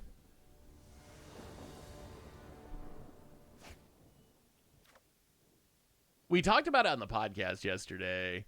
This collection's just, it's one of the most beautiful things I think I've ever seen with Magic cards. It's, I don't know if you've seen it. Oh, I'll show it to you. All right, let's play this game and I'll show you too. It's so It's so pretty. If I had $2.2 million, look out, eBay. I feel like this has to be one of just the greatest collections. They want 2.2 million. They are artist proofs from the earliest days of Magic, from Alpha and Beta, or first edition. And not only are they artist proofs, which are already incredibly rare because you only get 50 of them, they're signed. And not only are they signed, they went to the original artist and had them do a second piece of art on the blank back. So if you get the Berserk, it also has a custom one-of-a-kind Berserk on the back of the Berserk. And this is like this for a whole bunch of cards. And some of these artists are not even with us any longer. Like, these can never be reprinted, never duplicate. Like, Wizards couldn't make more of these if they wanted to. 2.2 million is an insane amount of money. Like, that is an insane amount of money from anything, let alone Magic cards. But it is one of the prettiest collections I've ever seen. I don't know how to, it literally is one of a kind. It is straight up one of a kind. I don't know how to value it. 2.2 million might be cheap. I do know, I looked up, there was a Krish Rush side Black Lotus artist proof that sold for over $600,000. It was not numbered, and it was signed on the front rather than this one is numbered and signed on the back. So this one might actually be worth more, I guess. I think it was an 8.5. This one's a 9. So we know that the Black Lotus itself is at least 600,000, probably more than that. And then the rest of the cards, maybe 2.2 million is actually a steal. I can't believe I'm saying those words. 2.2 million for pieces of cardboard might actually be a steal, but if I was Post Malone, I would buy it. I would. Hey, what's up, Cat Cam fan? How are you? Good to see ya. Happy New Year to Cece and Bear and Seth and chat. Cece so precious in yesterday's video intro. Thank you for that. Here's a whole another year of sweet Jake. Well, thank you, Cat Cam fan. I hope you had a great holiday season. Well, I don't think we care about Ancient Cornucopia. If we're gonna win, we're gonna win by a lot. Like, if we win, we're gonna go infinite. And if we go infinite, Ancient Cornucopia life gain, not gonna be a big deal. I was thinking about offering them, like, I don't know, $500. just on the off chance maybe they click yes, because I don't know, maybe they watch the Rhinos video forever ago and they like me. I would, if I had that, I would frame it and hang it on the wall. Oh, it would look so nice. Oh, it looks so pretty. I don't think I've ever seen a cooler Magic collection. What do you think the odds are of the $500 offer being accepted? Any chance? Any chance? I'll give you about 350. Land go. I mean, my current home security system is Bear. He does a decent. Actually, no, he's the worst security guard. I'm pretty sure Bear is like so big and scary looking if you don't know him, when he's actually like the friendliest dog you'll ever meet. He also is the worst. He's the worst guard dog. I am 99% sure that someone could come into my house and murder me in the middle of the night, and Bear would probably sleep through it. He'd just be laying on the floor next to me snoring. I don't even know if he'd wake up. When that boy sleeps, he sleeps. He is just out. So yes, I guess I might need to upgrade my security system. We're talking about this $2 million eBay collection that is incredibly beautiful, and what we would do if we had it. That's actually a good point. Yeah, cease to the rescue. Bear's life. Bear has the chillest life. He has. Oh man, I don't know. Okay, so I don't know what it was. The other day I took him for a walk, and oh boy, I'm usually pretty patient with Bear. This time he was driving me insane though. We went for this walk, and there's like this wooded hill, and he went 3/4 of the way up the hill, and rather than coming back down when I called him, he went. We need to be doing something here, right? Do we just pass? Yeah, I guess we just Yeah, let's just pass. We can pass and Confounding Riddle, leave up Negate. But he went 3/4 of the way up this hill, this wooded hill, and he would not come back down for like an hour. He just stayed at the same level and went like horizontally across this hill, sniffing, and I don't know if he was tracking an animal, but he would not listen. It was a wooded foothill, a snow-covered wooded foothill, but but yes, it was a wooded foothill, and I eventually had to like tromp up the wooded foothill to get him.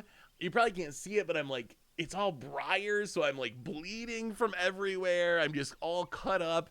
That dog, I don't know what got in his dog brain, but boy, he would not come down.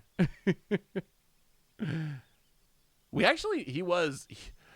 surprised he doesn't get tired. He's a big boy. I was surprised that he did not tire himself out through all that. Ooh, wait. Can we win here? How many counters does our opponent's deck play? All right, so we're gonna take a let's take the Invasion. No, let's take Abuelo's Awakening. Take Abuelo's Awakening. They're playing This Town Ain't Big Enough. Why? Does just every deck play This Town Ain't Big enough now? Is this domain deck playing This Town? Is This Town Ain't Big Enough just actually like the most broken like the most broken synergy in the format? Yeah, well, I'll throw up a $2.2 million Patreon tier real quick, and we'll buy that collection. You feel free to use ad blocker. Your guilt from using ad blocker is absolved. $2.2 million. 1, 2, 3, 4, 5. All right, Abuelo's Awakening. Omniscience.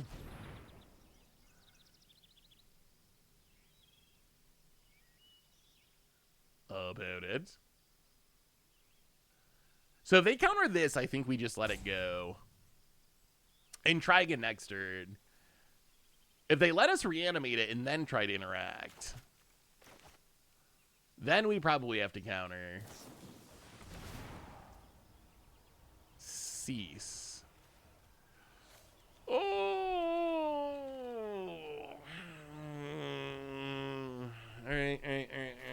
All right. That's actually kind of an insane sideboard card right now, isn't it? Well, I mean, we're going to try it. Yeah, Cease and Desist seems good. Blow up our artifacts or enchantments or hate on the graveyard. Seems pretty reasonable. Oh, and the No More Lies. Okay, things might be slipping away a little bit. We need Capsize in Standard. A reminder, by the way, that our sponsor today, Card Kingdom, if you need some magical cards, you can get them over at cardkingdom.com/mtggoldfish. Well, pass the turn. About it. So what did y'all do for the holidays? Did you do any traveling or anything? Stay around the home? Anything cool? Any cool holiday stuff? I mostly did like kind of traditional, see the family, that kind of stuff. Got the new computer. Family and D&D. I feel like, oh, they're kept down. Okay, there is a chance. So we need to find an Omniscience off this Charted Course, discard it, win the game. Easy. Opponent gets in with Overlord of the Hauntwoods. We are running out of time, though, because our opponent's going to find more interaction. Hits us down to 14. Omniscience in the top 3 cards for the win. Moment of Truth. That actually digs deeper, right? Okay, Moment of Truth. Oh, all right. Invasion in hand. Whatever. Well, Charted Course. Okay, no Omnisciences. I'll play the Seagrove Coast past the turn. I guess there is a bit of a fizzle rate built in with this deck.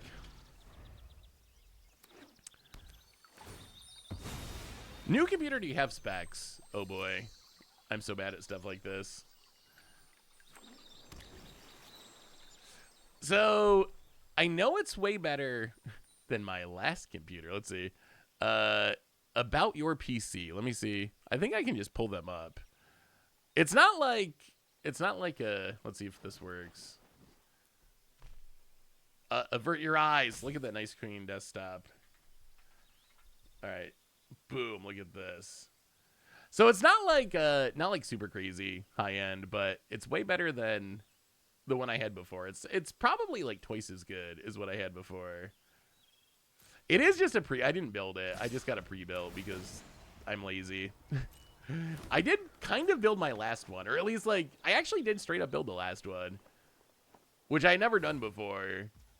It was not as hard as I thought, but there was a lot of technical stuff to it.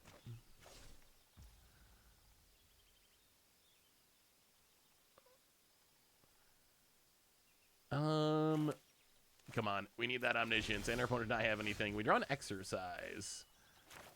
So here's another possibility for this deck, is what if we played, like, more Invasion of Arcavos targets from the sideboard? Like, what if we played actual sweepers and so forth? We're playing all the temporary lockdowns. What if we're playing Sunfalls and whatnot? Maybe that would be better. So it is a Intel Core i7, 32 gigabytes of RAM, Windows 11, apparently. I think those are the most important numbers. Well, discard that. Play the Hidden Grotto. Omniscience. Picklock Prankster. Sure. To the graveyard. Moment of Truth. The problem is, even if we find an Omniscience, our opponent can definitely have interaction. But I guess we go for it. If they stop it, we scoop. Abuela's Awakening. We did it. It took all of our mana. Do you have more interaction, opponent? Oh, not at the moment. Invasion of Arcavos? All right, still no interaction. See, yeah. See, there's a window here where your opponent can deal with the Omniscience even after you do all the work. And it goes away. And now we're dead. That is one of the flaws of the... Yeah, I actually don't really like Windows 11. I avoided upgrading my old computer because I didn't want Windows 11, but this one just had Windows 11 on it. And I actually feel like maybe I'll get used to it, but at least right now, I feel like Windows 11 worse than Windows 10. How's my 2025 been so far? It's been pretty good. How about for you? It's opposite day. How's 2025 going for y'all? Oh, I haven't done any Omniscience drafts. I've been working on other stuff. I do like Omniscience drafting though. We're gonna switch decks after this game. We'll switch it up. What do we cut? So I think we do need the Grand Abolishers. So apparently their graveyard hate is Cease Desist, which is interesting. Maybe we don't. All right, maybe they're not even reanimating. All right, let's just try it like that. We'll just try the Grand Abolishers. So Omniscience draft. The nice thing about Exercise is it gets everything. It gets artifacts, enchantments, and big creatures. Being a sorcery is annoying. Like, it would be always an instant that card. If that was an instant, it would probably be modern playable or, like, very close to modern playable. Like, that would be a banger card. But even without that, I think it's still worth it just because of the flexibility. So Omniscience Draft is a format they have on Arena on occasion where you draft, but you start with an Omniscience emblem. So you have no lands in your deck, and you pretty much just draw as many cards as possible and try to have some sort of like turn 1 win or turn 2 win that you can pull off. It's kind of like Momir for me, where it's fun when it comes up. It's fun in small doses, but I don't think it could be like my primary format that I play all the time. I think it would get old if that was all I was doing. Didn't see anyone using Wishclaw Talisman in Standard. With so many one-turn kill combos, are tutors that bad in the meta now? I'm actually kind of surprised. Honestly, I kind of forgot that Wishclaw was even in the format. Foundations is such a big set that I still find myself being like, oh, I forgot they reprinted that in Foundations. But I feel like it could serve a purpose, right? With so many combos running around, being able to just directly tutor them up it is a really powerful effect. Ah, yeah, you get Wooburg that you can use to activate abilities. Hey, what's up, Reindeer? And good to see ya. How's your holidays been? Welcome, welcome, welcome. Yeah, this is the first time I've ever felt, and this isn't in a bad way, because I think Standard's been better than it's been in a long time recently, but this is the first time that I've kind of sometimes felt overwhelmed with Standard. Like, Standard is usually such a small format that I feel like I know all the cards in it, or all the relevant cards in it, and I'm like pretty on top of that stuff. But since we've switched to 3 years and then had like big Foundation sets, getting 6 sets a year, it's the first time that sometimes when I'm brewing, I feel like I'm brewing in like Pioneer or something, because I actually have to like pull up Scryfall or pull up the deck builder on Arena or Moto and actually do some searching for effects, rather than just, okay, if I need removal and I'm in white, this is what I'm playing. If I need removal and I'm in this is what I'm playing. So them sunfalling this is probably a pretty big sign that we should negate it, right?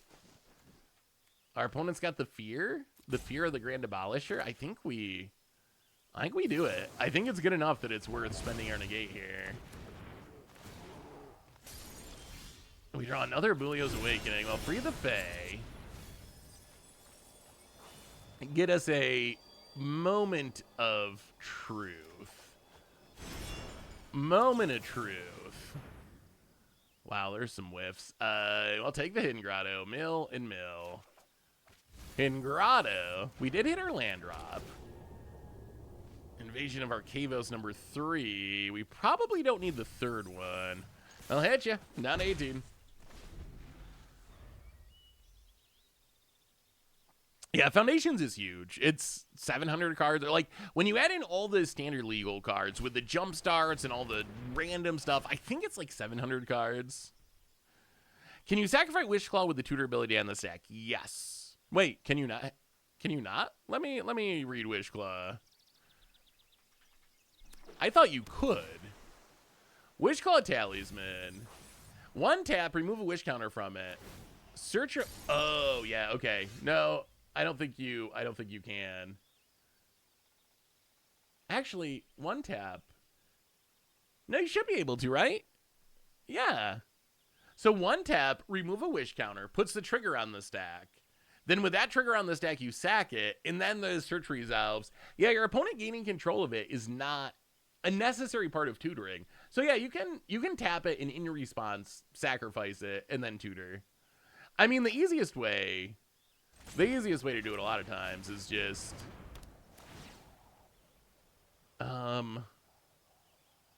what are we searching for?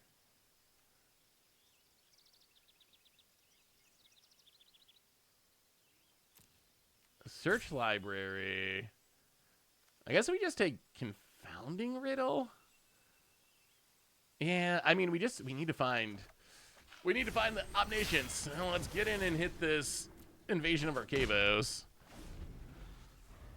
Do you think it was a miss to not include Siege Rhino in Foundations? Yes, 100%. I think that next time they will. I think that Wizards has to have learned from the modern unbannings that doing things that boomer Magic players like is a good way to drive interest in formats. I think next time it's likely we'll see Siege Rhino, because I think the unbannings of these boomer cards that don't really matter, like Splinter Twin or whatever, is really revitalized interest in modern. So I think that we're going to see more of that in the future. I'm actually, for the first time in a long time, I'm actually kind of hyped about the future of modern, as weird as that sounds. Despite Modern Horizons and all that stuff, I think we're going to see Wizards over the course of the next few years just like keep unbanning things in modern. Like, you can go every year and unban 3, 4, 5 cards, Or maybe you split it up and do 2, and then 6 months later do 2 more or something. But they have a pretty steady stream. If Modern can actually absorb Mox Opal and... Wow, they're bouncing it, huh? If they can actually absorb Mox Opal... We gotta go. We gotta go for it. We gotta go for it. Confounding Riddle. So we need to hit a land, mill an Omniscience, win the game. Oh, no! Well, okay. I should have been more specific. We need to hit a not tapped land. Mill Omniscience, win the game. Oh, Seachrome Coast for the max punishment. I don't even know. Hey, what's up, Labrador? We were talking about it earlier. I don't even know what... I know what Avatar is because I looked it up for the podcast, but I've never watched Avatar. Apparently, I need to watch it. It seems fine. As someone who doesn't know Avatar, I feel like it seems like a good option. There needs to be Siege Rhino Planeswalker in our return to Tarkir. Siege Rhino has ascended. It's no longer just a Rhino. It's a I guess that'd be Contorious almost, but they did an Elephant Planeswalker. If they do an Elephant Planeswalker, where's my Siege Rhino Planeswalker, Wadsy? Or maybe they just reprint it. Could they just straight up reprint it? They could straight up reprint it. Would Siege Rhino be good? Oh, Siege Rhino but flying? Oh my god. Oh. If it was just Siege Rhino with little like Dumbo wings on it, oh, that would be so sweet. Siege Rhino would be, with flying, would be a card. That would be a card. Found it. This town ain't big enough. The good news here is we have enough mana that we can replay the Grand Abolisher and then go for the win. So our opponent needs to counter the Grand Abolisher.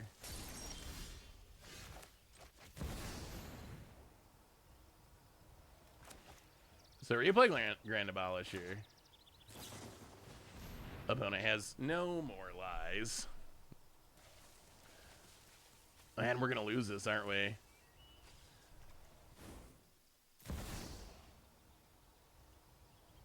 Why are they playing This Town Ain't Big Enough? Aw. How do we...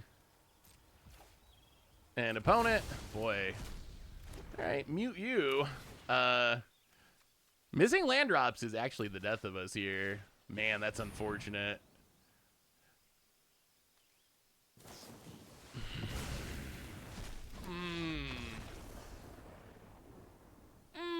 That one was painful. That one really hurt.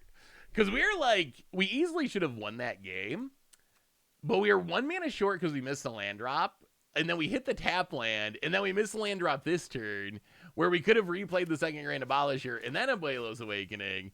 So we were just, throughout the entire game, we were just 1 mana. That tap land straight up killed us. Jaguar, welcome to the Fishbowl. Thank you so much for your subscription. Big subscription for you. Thank you. Good to see ya. How's it been? So if you're someone who's watched Avatar, how well does it fit with Magic? Is it going to be one of those Universes Beyond sets where we're going to see a ton of complaints from people that are like, this doesn't feel like actual Magic. This is maybe me, people like me, saying, you know, whatever, Doctor Who. To me, Doctor Who doesn't actually fit, like, the flavor of Magic. Does Avatar, like, I don't know the vibes. Like, do the vibes kind of line up with Magic or fantasy stuff? Close enough? Better than, okay, better. I mean, that's a not that high of a hurdle to get over. Doctor Who is about the least magic-y thing to me, but I'm pretty sure that Ether Drift is going to be the equivalent of Outlaws of Thunder Junction and Murders of Karlov Manor, but with race car helmets instead of fedoras or cowboy hats. That's my guess, is it's going to be kind of a meme, make all the references style set. That would be what I would expect. No, I think everyone's convinced that it's Avatar: The Last Airbender, yeah. Not James Cameron's Avatar. Everything, so here's the evidence for, outside of the arena thing, they also already have a relationship with Nickelodeon because of SpongeBob's Secret Lair, so we already know that. And apparently there's some new Avatar thing coming out around the end of next year, which often we see the companies that give Wizards IP also are launching something. So they're using the Magic set to like advertise the new show that they're dropping, or the new movie that they're dropping, or the new game that they're dropping. So that would be, all of that together has me convinced that it's very likely to be Avatar for the last set.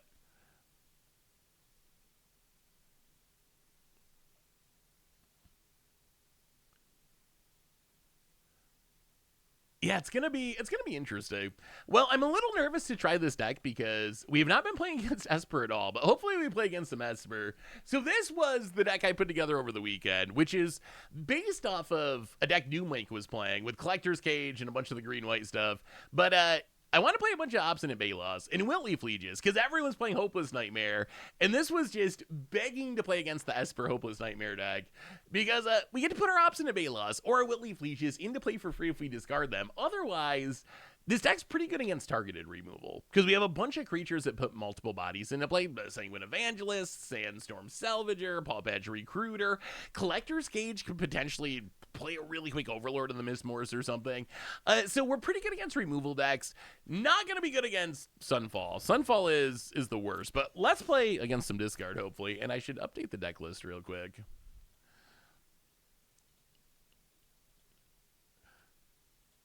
Yeah, Sunfall. Sunfall is the card that makes this deck a little bit scary, but if we dodge Sunfall, it should do hopefully all right. This looks worse than New Mike's version. Yeah, until you make us discard. Then it's way better. I mean, the idea is that... So I put this deck together over the weekend when we were playing against Hopeless Nightmare like every round. Just everyone's playing the Esper Pixie deck with Hopeless Nightmare. And I think that having a bunch of Balos and Wiltleaf Lieges in your main deck is actually just hilarious and insane against those decks. But if you run into other decks that aren't making you discard, then the Balos and the Wiltleaf Lieges they can be pretty clunky.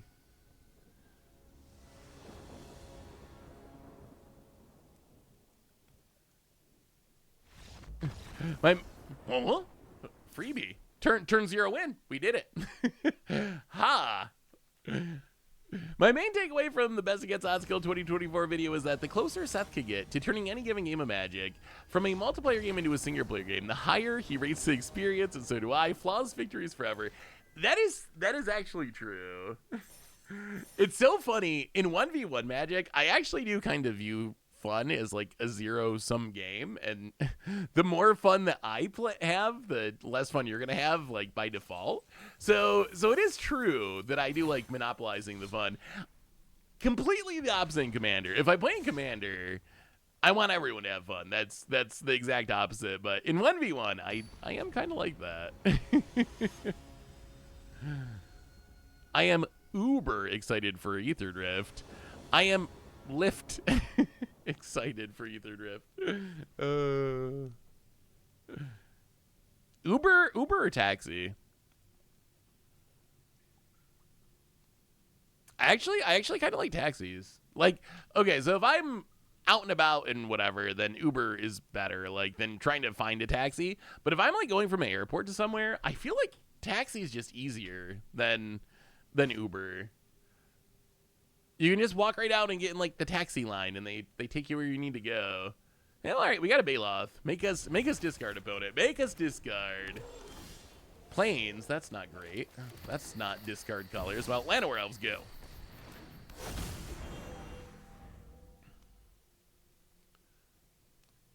Opponents. What's going on? What's going on with? I opened 3 Modern Master 2015 packs and got an Opal. That's a hit. How much are Modern Masters 2015 packs now? Are they super expensive? Oh, this is. Oh no! Oh no! Oh no! This is.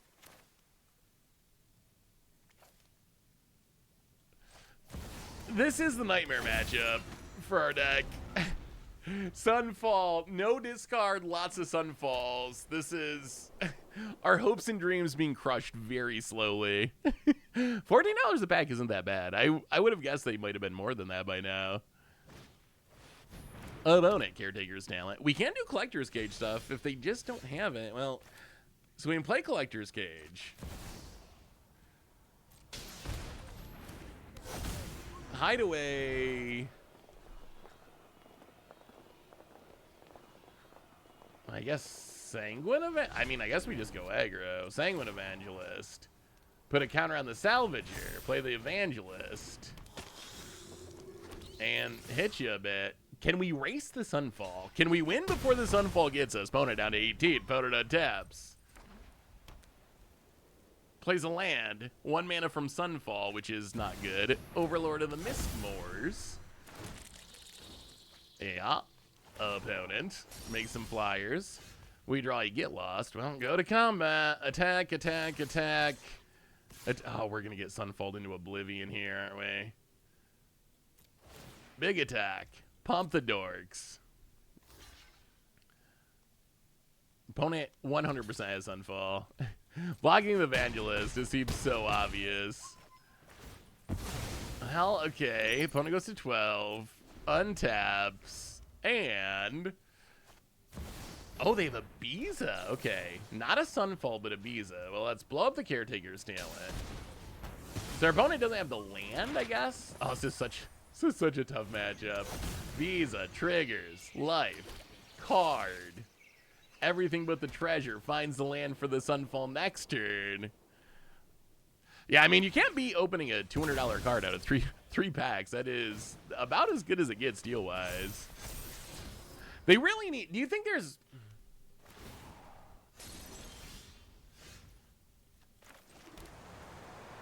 do we... yeah, that's a Sunfall. Yeah, I mean...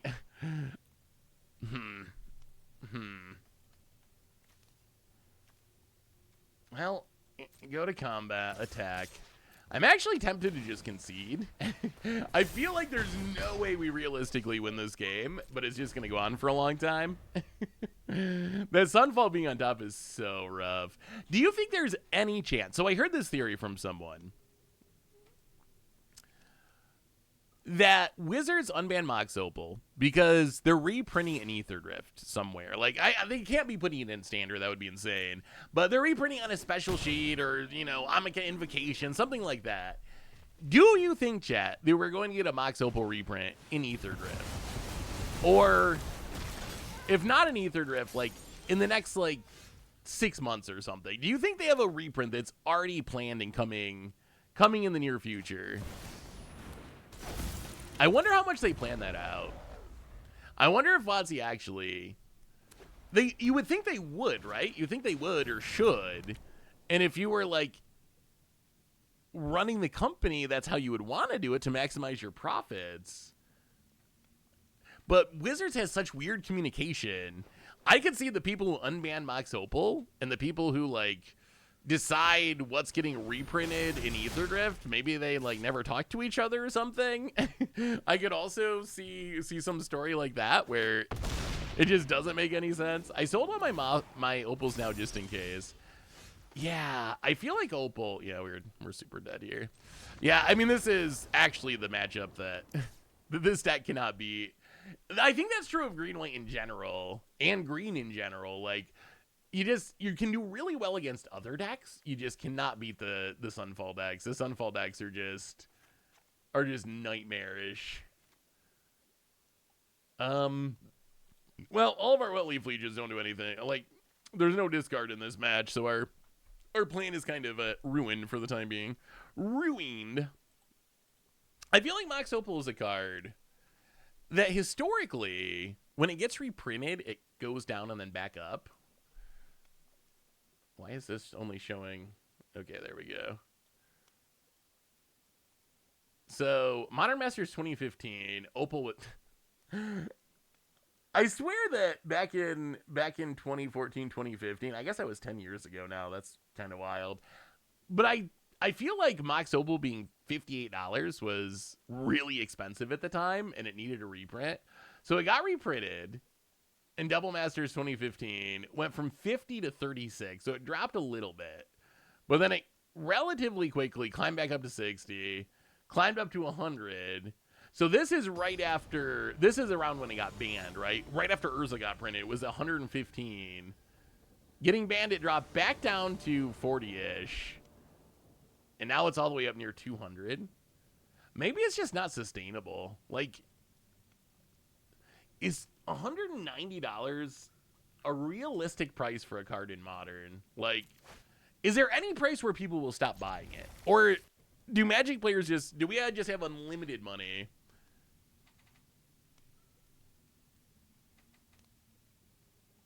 So my opals when they got banned. That was probably, well, I mean, I guess it ended up working out poorly 5 years later, but at the time it was probably a good call. I mean, 200 takes on Moto after the bans. That's sweet. Well, the old turn 2 Llanowar Elves. Let's play Collector's Cage.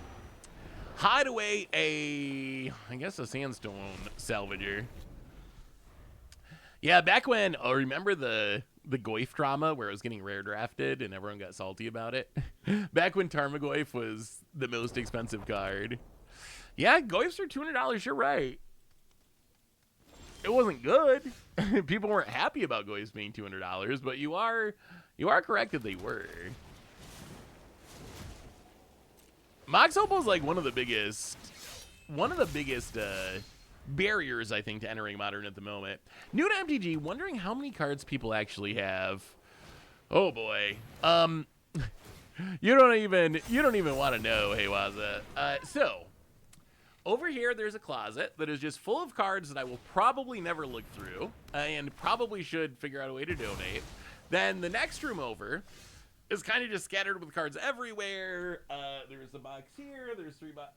The answer is insane. Like, I own way more cards than I should, honestly. Like, the amount of cards that I have currently is not, and most of them I don't even need. Like, most of them are not cards that are doing anything for me. They are just like old bulk cards that are left over. But the actual number has got to be several 100,000, I would say, altogether. Like, I probably have, I don't know, several 100,000 cards between everywhere. Seth, you inventory your cards on apps like Dragon Shield.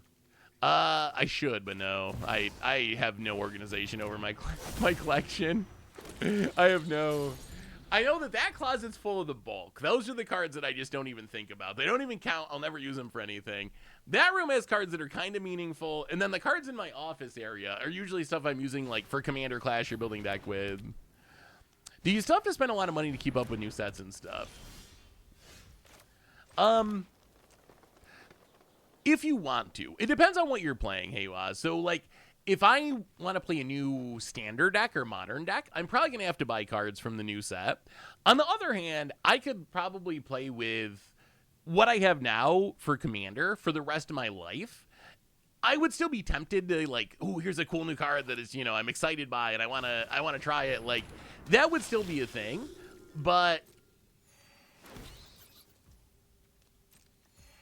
I could realistically, man, did we just pedal to the metal? Yeah, all right. If you got the Sunfall, you got the Sunfall. We're just gonna run them all out. Run them all out. Get down the Salvager. Hit you for 5. If you go land Sunfall, then you got it. Magic Tanuki. Land. Sunfall. And good day to you, sir. So it really depends on what you play. Commander makes it easy because Commander is casual and there's not that pressure to keep up with stuff. But competitive play is a little bit trickier, where you really do need to keep up set by set a lot of times.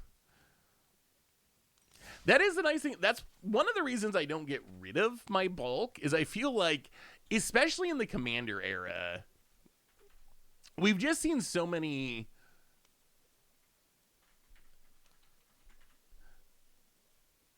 weird old cards spike because of various commanders. When you think of, like, commanders like Feather or whatever, that, like, suddenly things that target your own stuff that were, like, never meaningful, like Whims of Volrath. Horrible magic card. Horrible. Whims of Volrath changes the text of a permanent by replacing instances of one color word or basic land type with another. Like, it's so bad. But then they printed Orvar, and suddenly this really bad card that's 25 years old became like a $5, $7 card because it works really well in Orvar decks. So I feel like in the current era, it's kind of worth having a closet that's just full of cards because, I don't know, maybe like there'll be more Whims of Volras in the future, and some of those cards might be worth a few dollars. The problem is, I don't know how I'm going to find those cards. Like, there might be 10 Whims of Volraths in that closet. That's very possible. But am I actually going to spend a day going through these just boxes upon boxes of cards to find them? Probably not realistically. So that's the problem with not having your collection more organized, I guess.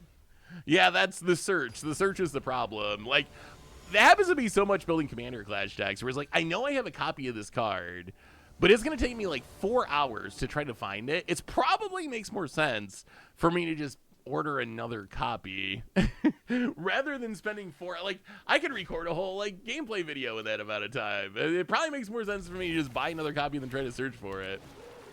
Ooh, you know what I should do? You know what would be a funny Commander Clash episode? So most of the cards are just stuffed in like medium flat rate boxes because they fit cards really perfectly. We should do a Commander Clash where I just take one of these medium flat rate boxes of cards and send one to each Commander Clash member, and they have to, oh no, missing this land drop's really bad. And they have to build their deck out of only the cards from that box. That would actually be hilarious. That would actually be a good episode. I might just send a box of bulk to each Clash member and make them build a deck out of it. Standard, so I will tell you, Hezawa, Standard, out of all the formats, it's the best one to get into. And I don't know if you're thinking about playing in paper or playing on Arena. Arena is way easier and cheaper to get into because it has a free-to-play option than in paper. So I would encourage you to try Arena to start with because you can do it for free. And then go from there and then decide to get into paper. That's actually, honestly, a pretty reasonable starting place. That's kind of how I started. I learned from a friend playing super casually when I first started playing, but it was really playing online that I really got into the game. So I would encourage you to start there just because it's like, it's cheap, it's easy, you can do it like without spending a bunch of money or a bunch of time. And then you can always buy paper cards in the future. Do you only stream on Tuesdays now? Yeah, current stream schedule is just Tuesdays, Tuesday afternoons. It's been one of those things where we just keep adding more and more stuff. Like, now we have the box opening channel, and now we have, we added Commander Clash podcast, and we added, like, the Patreon wrap-up. So, like, we just keep adding more stuff, and sadly, it's usually the stream, when it comes down to it, is the thing that, when we want to do something new, the stream is the thing that ends up getting a little bit cut for the new thing. Let's play a Paw Patch Recruiter. No baby.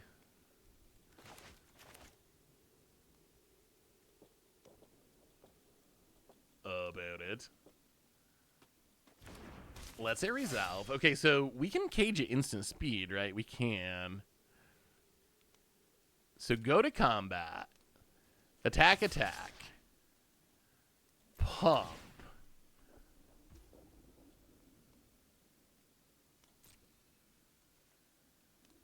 Opponent gonna do a little blocking. Well, let's cage on the Evangelist.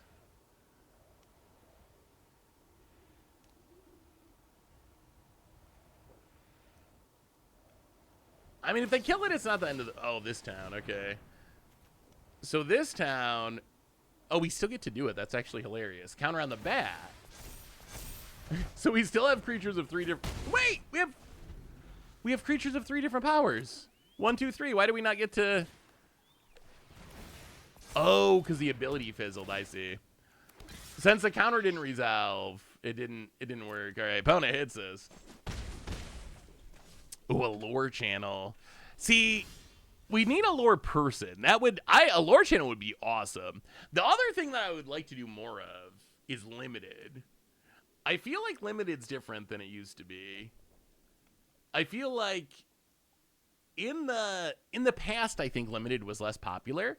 I feel like a limited channel could actually be really sweet, or more limited something. I think there's actually like an audience for more limited. Collector's Gate. Ooh, there's Overlord. Okay. I'll go to combat, hit you with the bat. Man, if we can resolve these cages, life's gonna be sweet. Pass the turn. All right, opponent, let's see what you got. Upkeep, we are going to Collector's Cage. On the bat. Can we please just cast this Overlord? Ah! This town ain't big enough. Going to bounce what? Bounce the Collector's Cage? Sure. Are they not playing the discard? If people just cut the discard, is this plan not going to work anymore because the discard's just not in people's decks? All right, opponent does more bouncing, picks up the talent, plays the tap land. Being stuck on 2 lands is making this very, very challenging. Like, this 2-land thing is not good for us. We really need more than 2 lands for this to realistically work. Well, let's play this silly horse. Let's activate on the Paw Patch Recruiter. Can we please Collector's Cage for once in our dang lives? Is this another this town? Our opponent drew more this towns than we drew. Ah! They drew more this towns than we drew lands. Our opponent drew 3 this towns and we drew 2 lands. Oh, I actually think green white might just. If we're not playing against discard, this deck might just be super bad.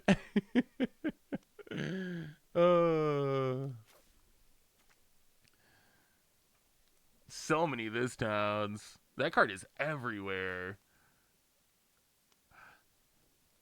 If they're playing discard, then I feel like this is like a good setup. But if they're not playing discard, this might actually just not work. All right, chat. How do we beat these infinite this town decks? I think we're gonna look at the data on standard at some point, and this town ain't big enough is gonna be like one of the most played cards, which is kind of insane to think about, but I think it might be true. Are they even playing the discard of spells in their deck?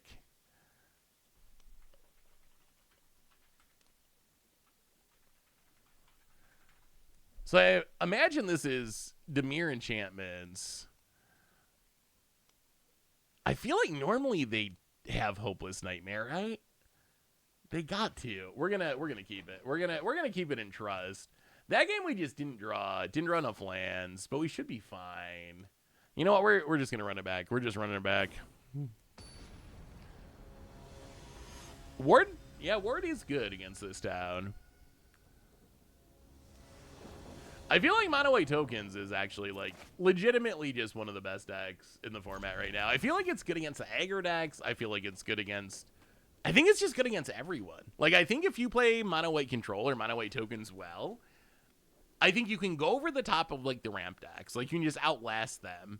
Like, the Atroxa decks or Domain decks. Not always easily, but you can just, like, grind with them and eventually win. You have the tools to fight the aggro decks, and then you don't really care about all, like, the blinky stuff. Like, you have enough card advantage engines to get around the this town decks. It could actually be good. Yeah, we do have our 2 lands again. Our traditional ooh, okay. Make us discard, opponent. The other thing I wonder is, maybe opponents are smarter than they give them credit for, and maybe they know if they see a green-white deck, maybe they're sideboarding out their discard because they're afraid we're going to have access to Obstinate Balos or whatever. That also seems kind of realistic. Well, go to combat. Opponent. Flood Pitch Grouter.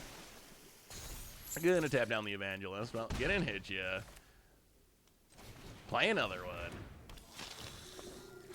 Come on, opponent. Come on, make us discard. Just a little discard. Wow. All right, opponent. Scoops it up. How does it do against Oculus? I've not played much against Oculus with Mono White. I feel like on paper, it should be fine. You get to play Rest in Pieces. You have tons of removal that can just snipe an Oculus. Some of it at instant speed. So I feel like it should be fine, but that's not a matchup I played much. Is this deck a counters deck like the Ozlith? Dutch Legion Duelist is the best thing to do. Ooh, Duelist could be sweet. I kind of want to build a deck around Moss. Is it Mossborn Hydra? What is the Foundation's Hydra that gets double counters when a land enters? I feel like we could build a really cool deck around that. Has anyone in chat built Mossborn Hydra yet? Trample enters with a counter. Landfall double the counters. So play at land drop 2 counters. Next land drop 4 counters. 8, 16. We gotta be able to. There's gotta be a way to abuse that. There's gotta be.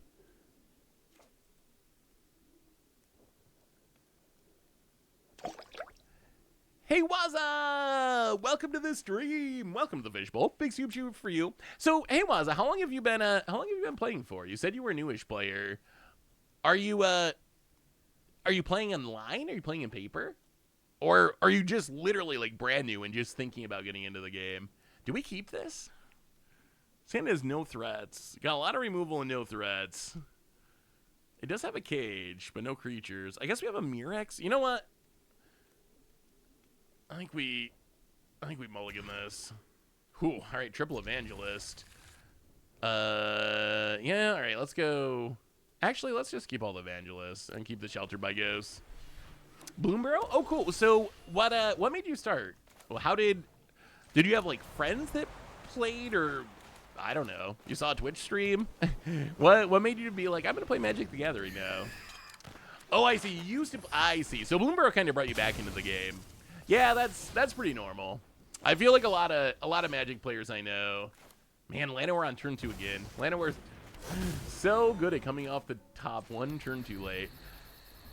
I feel like that's a pretty normal experience where the opponent hits us. Well, here comes the Evangelist. Sanguine Evangelist Part 1. Tron in hand. Can you beat an opponent? Opponent missing land drops, gets in, hits us. No blocks. Down to 16. Passes. Well, we'll go to combat. Opponent. Okay, chat. Are they going to scoop? Are they going to scoop when we play the second Evangelist? Last game they scooped when we played the second Evangelist. Will they do it again? Oh, they're missing land drops. Evangelist number 2. Oh, no concession yet. Opponent untaps. Do they draw land number 3? Yes. Okay. The game's on. Oh, how bad is Kaido here? Do we care? So if they Kaido, then we just kill Kaido? Okay, sure, whatever. You can Kaido. Opponent hits us down to 12. Follow-up. More Spyglass Sirens. Well, play the land. Go to combat. Another Floodplate Drowner. Gonna tap down the Evangelist. Bad news for opponent is we do have more Evangelists. We are not out of Evangelists yet. Hit ya. Down to 17. Evangelist number 3.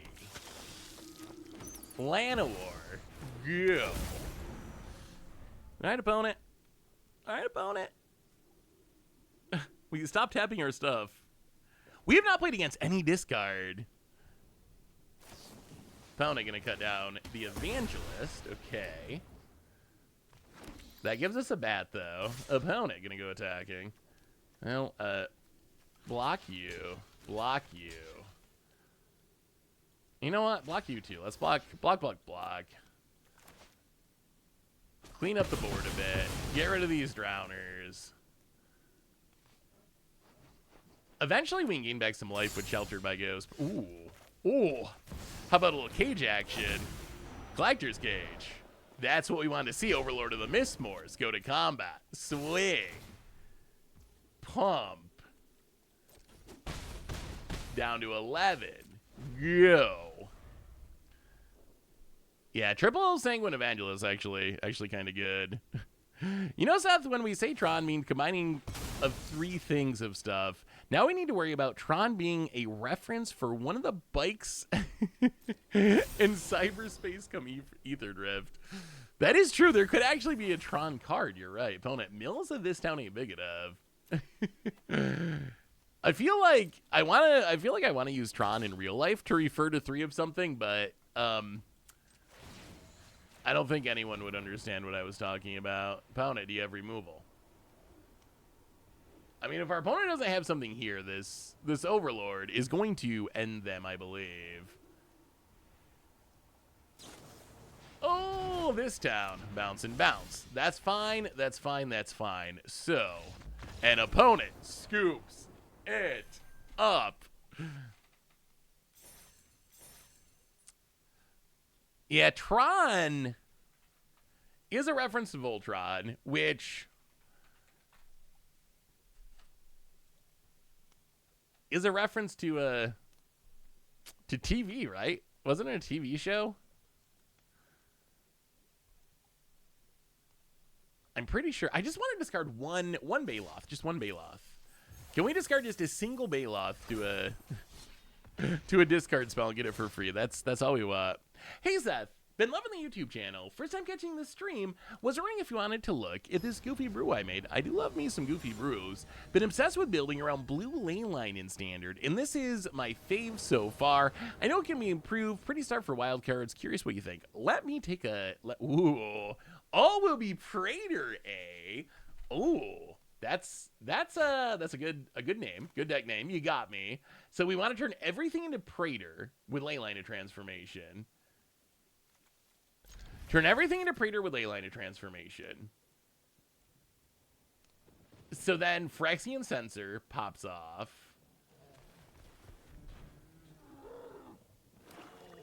Wait, what is? Oh, we have Realmbreaker in there. Oh, that's how many times have you pulled it off, Casey? How many times have you actually pulled off the Leyline of Transformation Realmbreaker, put all my creatures into play?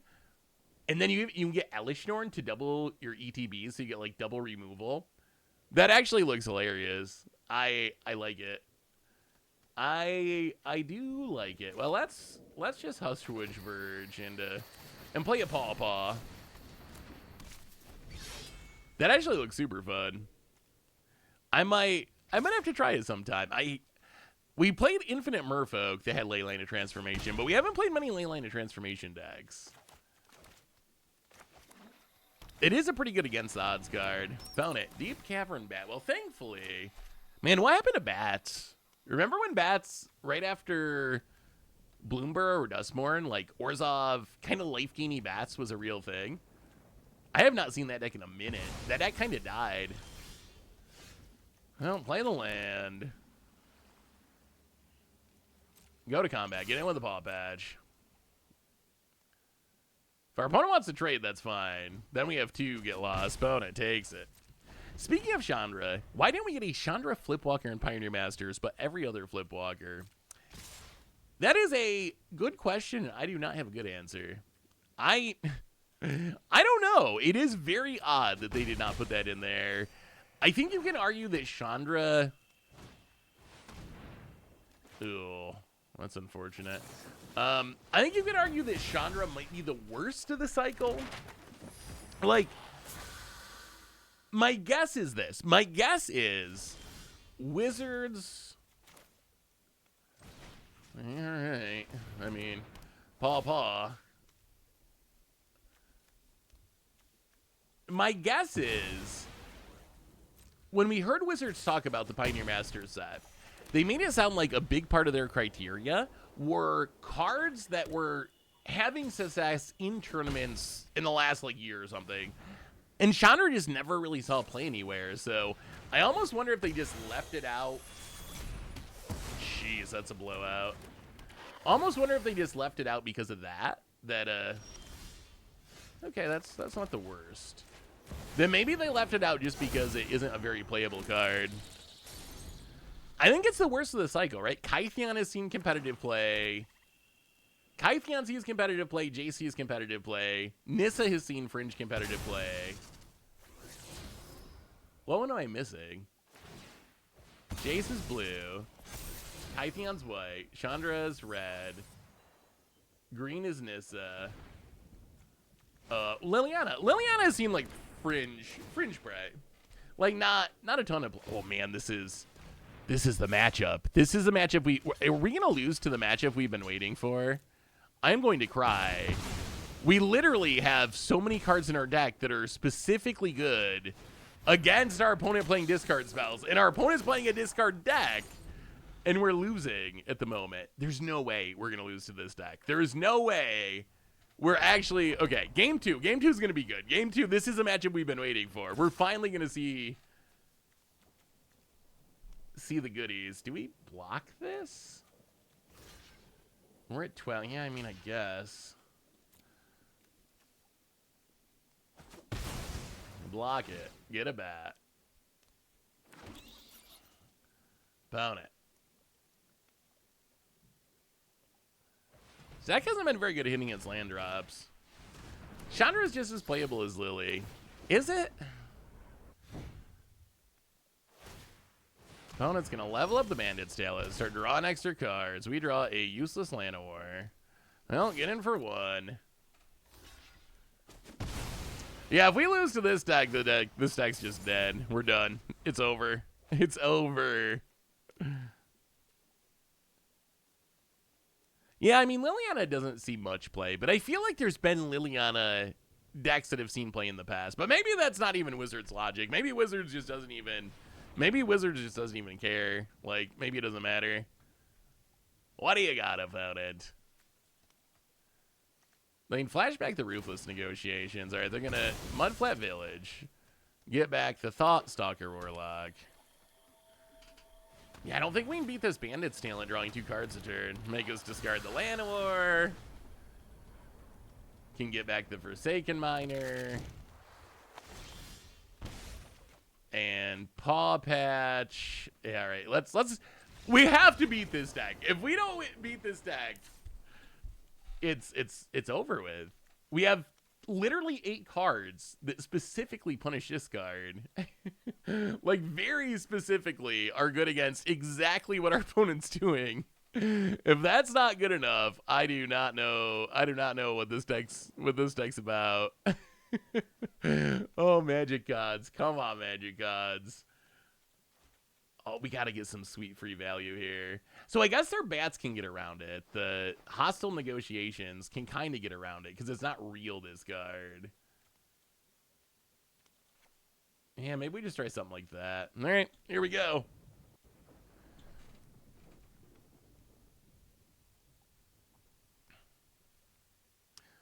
Yeah, I don't think the 6/6 does it, though. We're taking 2 a turn from Bandit's Talent.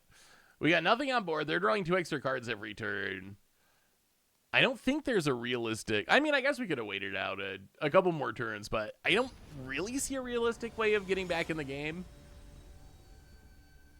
I feel like Standard's a lot about engines. And if your opponent has a card advantage engine and you do not have a card advantage engine... All right, we got a Baloth at least. If your opponent has an engine and you do not have an engine... You're probably just losing the game. Like, I don't know. I feel like Magic's gotten a lot swingier like that, where if your opponent has an unchecked Unholy Annex and you have nothing. All right, that one exiles, so we can't discard the Baloth, which means I guess we have to Sheltered by Ghosts. Yeah, well. All right, we'll get rid of the Sheltered by Ghosts. Well, there's an Overlord. Get in, hit you with a Paw Patch. All right, opponent. Just normal discard. Normal discard. Play your Bandit's Talent. Okay, opponent passes. Play the Brushland. Go to combat. Get in, hit you. Down to 60. Sanguine Evangelist. Here comes the Clerics. Is the overlay not working? It should be working. Is the overlay not working for on your end? Because that would be an issue. But I think it is. I even figured out. Can you see these? I don't know if we should use these or not. Oh! We're doing it. We're doing it. Opponent. You would like us to discard a card, you say? Well, opponent, how about an Obstinate Baloth? Up to 22. 4-4 on the battlefield. How do you like us now, discard deck? How do you like us now?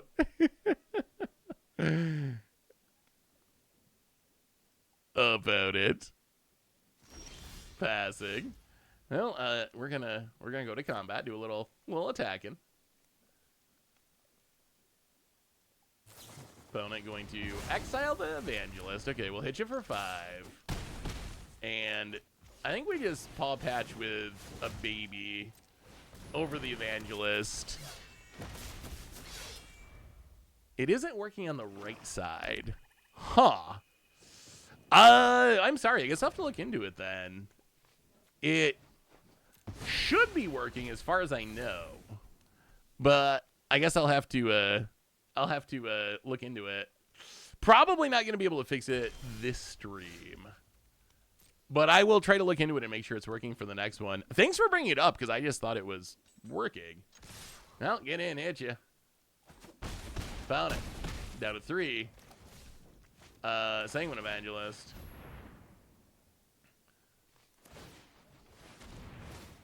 So opponent needs to go land Wrath. If they go land Hard Wrath, then I guess they get us 2 to the bottom. That's good news. Get the bat, play the land. Baloth for the win. Baloth for the win. Opponent reading our board, scooping it up. Take that, Sergeant Stinky. I see untap.gg on the left side. Wait. Untap.gg. Visible.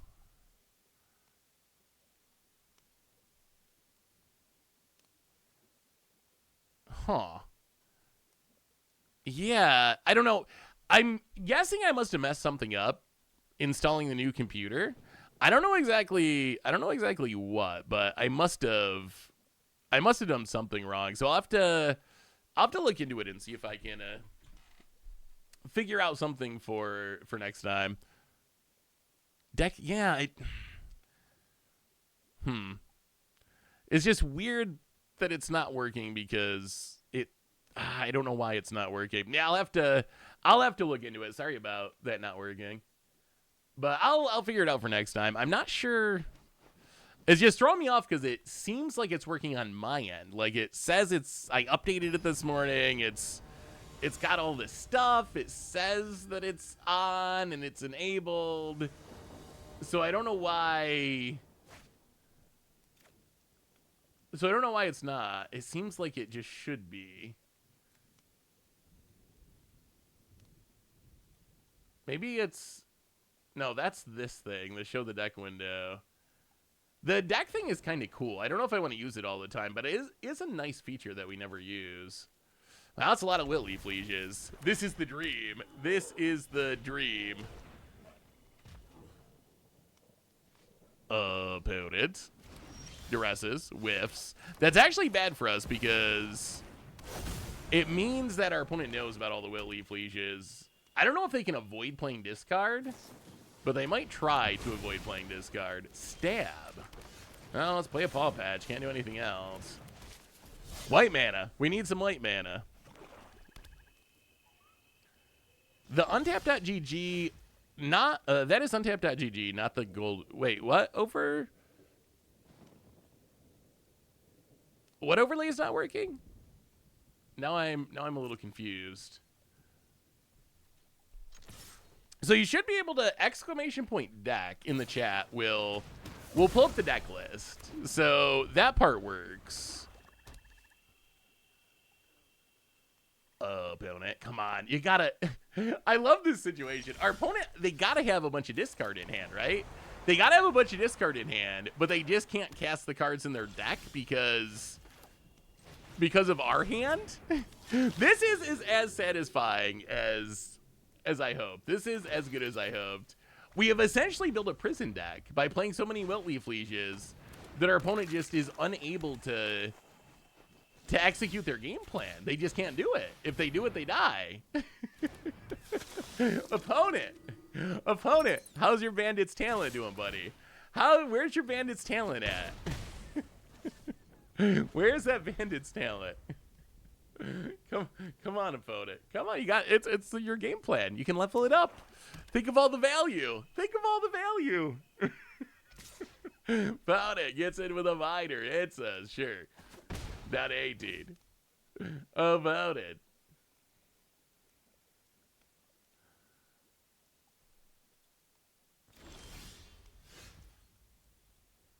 Passing. Well, play the land. We're not going to play them. We could play them, but we're not going to play them.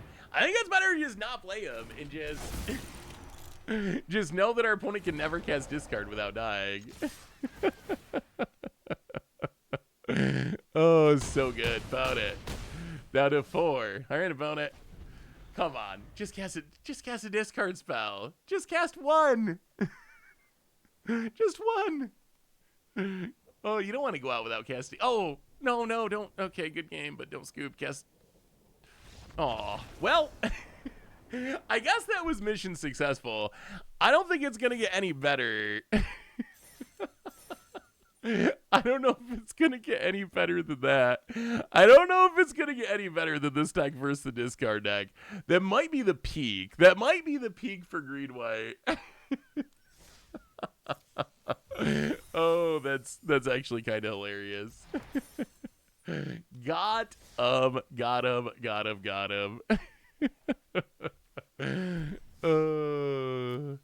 don't even know if I want to play another game with the deck though, because I feel like it's just not gonna be anywhere. It can't be as good as that. It can't be as good as playing the discard deck. But I guess we play a game with Pixie maybe. Let's do a game with Pixie, and then I'm probably gonna have to go get the bear. Let's try. So the Esper Pixie deck. Yeah, we're gonna go on top with the discard deck. So the Esper Pixie deck. This is the hot new deck, and this deck, if you like making lots of game actions and feeling like you're outplaying your opponent, I feel like this deck is very good for that. Like, the deck list, we didn't really look at the deck list.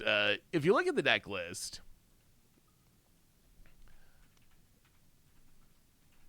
Big Red Artifact sounds fun. I'll have to build that sometime. Oh, in one buy.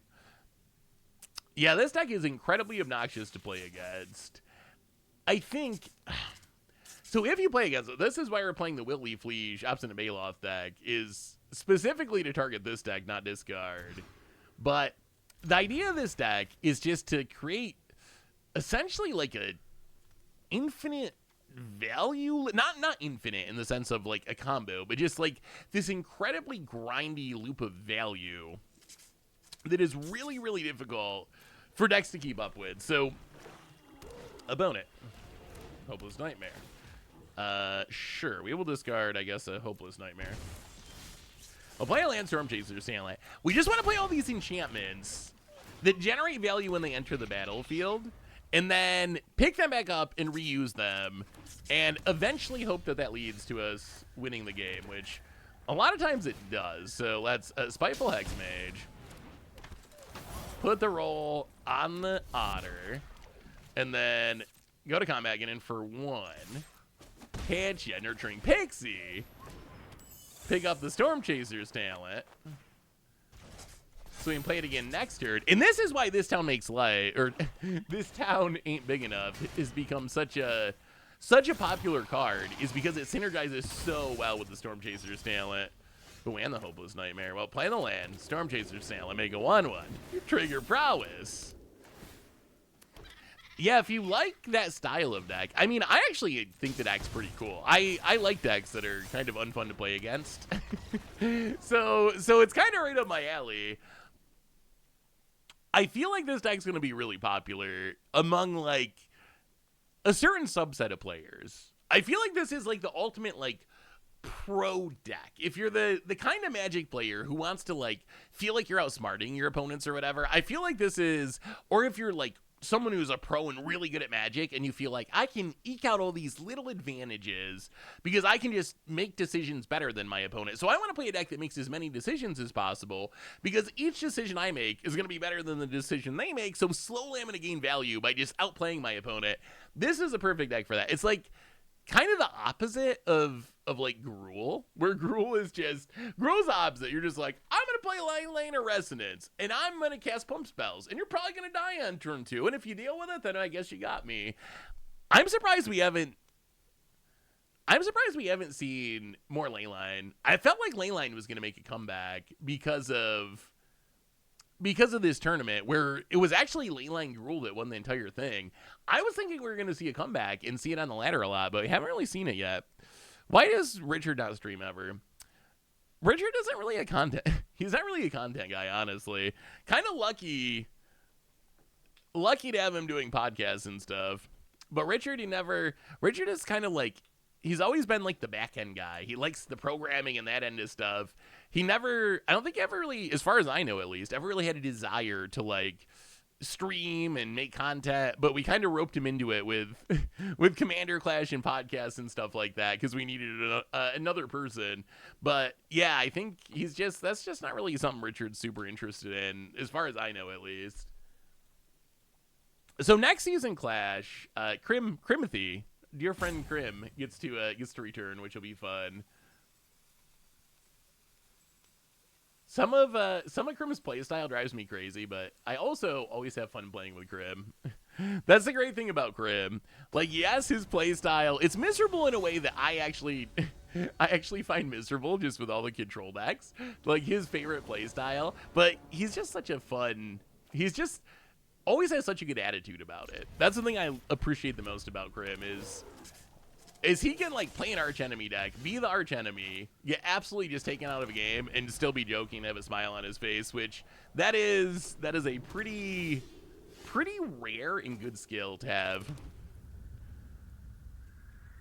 I feel like Richard plays too sweaty to deal with chat while he's streaming. That might be too. I don't know. I always try to tell him, like, you should do like a Jun. I would do a Jun video. Just do one video. Do like a modern Jun League. Because you're kind of associated with that. So maybe someday we'll get Richard plays Modern Jund or something. But what is this? Final Vengeance. All right, opponent. Restless Vents. I mean, this is kind of where we want to be. We're starting to get our bounce stuff set up. We can play a Scavenger. The engine's getting closer to being online. We got it this town. We need the Storm Chaser's talent. Torch the tower.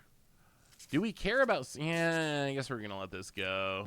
We could double this town and just bounce both, but a single Scavenger, I don't think it's worth spending it on.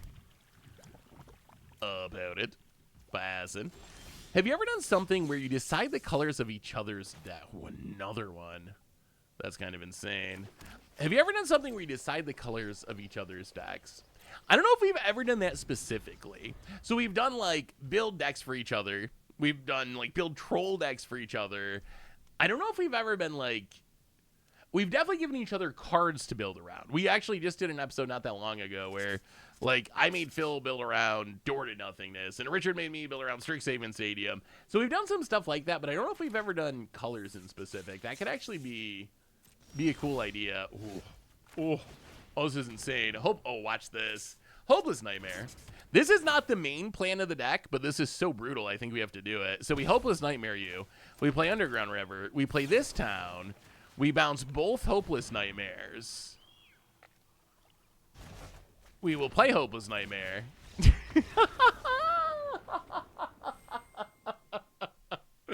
Wow. Oh, man, this deck's brutal. This deck is brutal. Did you ever do a color bend deck week, like Orzhov Spellslinger, or is it Landfall? So we've done a couple of those. There's one where there was mono green control. We had like mono green control. I think there was Richard in mono green storm. So there's been, this deck's brutal.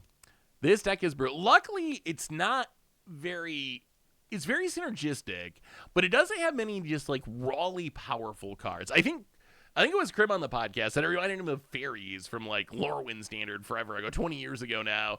And I can kind of see that where you're kind of beating down with these small creatures, but you just have an answer to everything, and you have this inevitability of like just looping everything back to your hand. If you were a creature type, would you be a human or a nightmare? I think if the choice is only between those two, I think it would be human. I don't think I'm a nightmare. I don't think so. What do you think, Jack? Human or nightmare? Which would you be?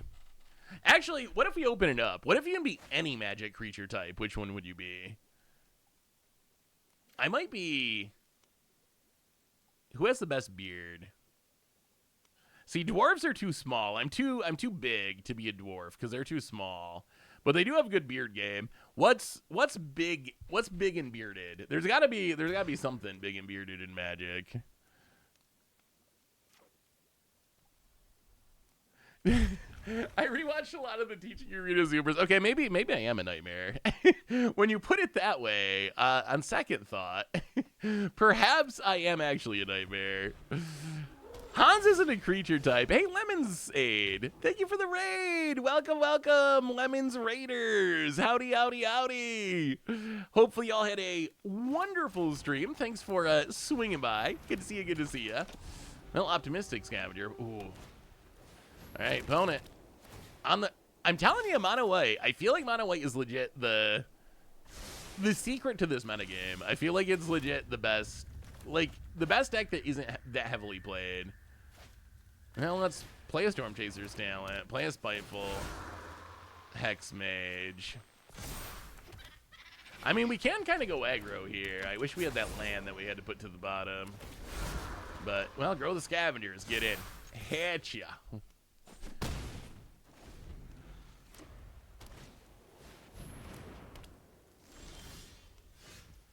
Why is Fear of Being Blood Moon not a Magic card? That is a good question. Awkward. Well, we don't have that many targets, so I guess we just play this.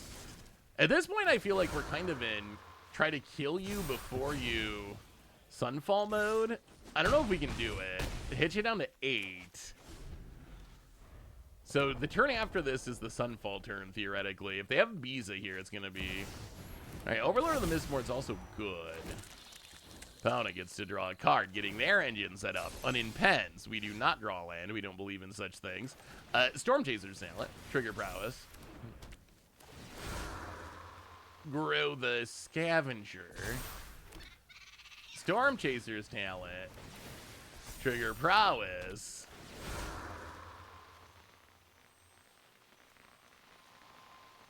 Hell, I mean, this is going to make our opponent triple chump, or double chump.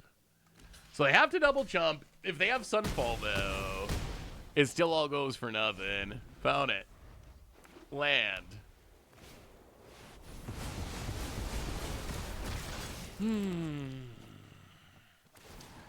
How do we feel about scooping here, chat? Are we cool with it? I know we're at 20.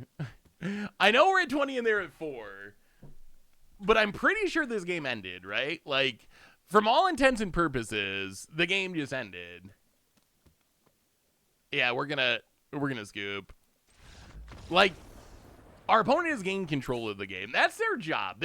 They will win incidentally. That's what Mono White Tokens does, right? Like, you will accidentally eventually make like a few rabbits and level up a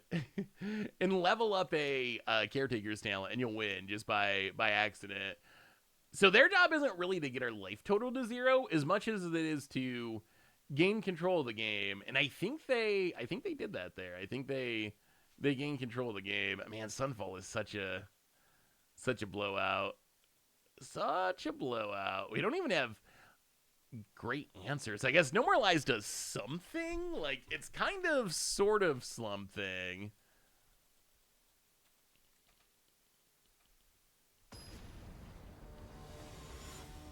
Yeah, I guess we could have waited and tried to draw Hopeless Nightmares. They're going to find Biza, though. I guess we'd have to draw 2 Hopeless Nightmares before they draw a Biza, essentially. But maybe there's enough of a chance for that with them at 4 that it's worth trying. until they find the Biza, and then we scoop it up. Yeah, it's been very weird this entire stream, our ability to draw lands. We have been stuck on mana a lot. We've still won some games with it, but boy, we have been stuck on mana a lot. Shallow State, welcome to the Fish Bowl. Thank you so much. Mona has a removal spell. Thank you so much for your subscription. Big super for you. Thank you. Thank ya. Well, let's play this. Play the Spiteful. Actually, do we even? I'd rather be drawing cards with this entity tracker. Yeah, we got to get a clock down. Play the Spiteful X-Mage. Put a Curse Roll on it. Pick up the Curse Roll.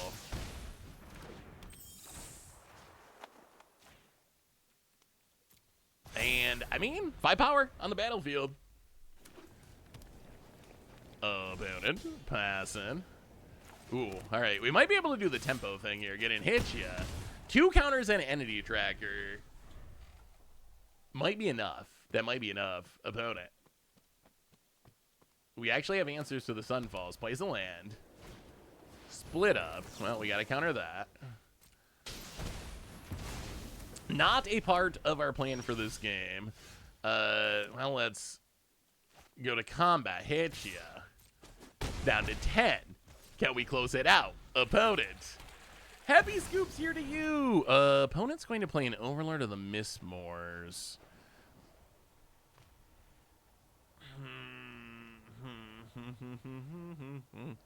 All right. Yep. I think we let that resolve. Happy scoops here to you, Michael. Good to see you. Good to see you. I think we let it go. So we can get down entity tracker. Oh, play the Storm Chaser's talent. Draw a card. Well, there's a bunch of lands. Well, attack. I imagine our opponent's going to do a little blocking. Blocks. All right, down to 8. Opponent. Enduring Innocence.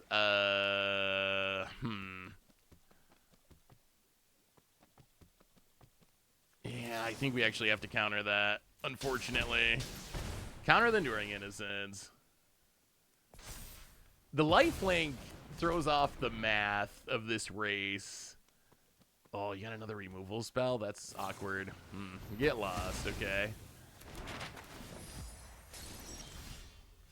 We draw you Destroy Evil, which should be good eventually. Well, let's crack this map on the Otter. Fear of Isolation. Sure. Level this up to get back our counter.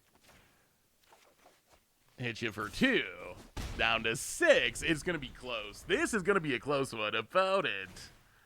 Lay down arms. Gets rid of our threat for now. Fountain Port. To make a treasure. Well, let's play the Fear of Isolation. Pick up the Storm Chaser's talent. Replay the Storm Chaser's talent. Make a dork.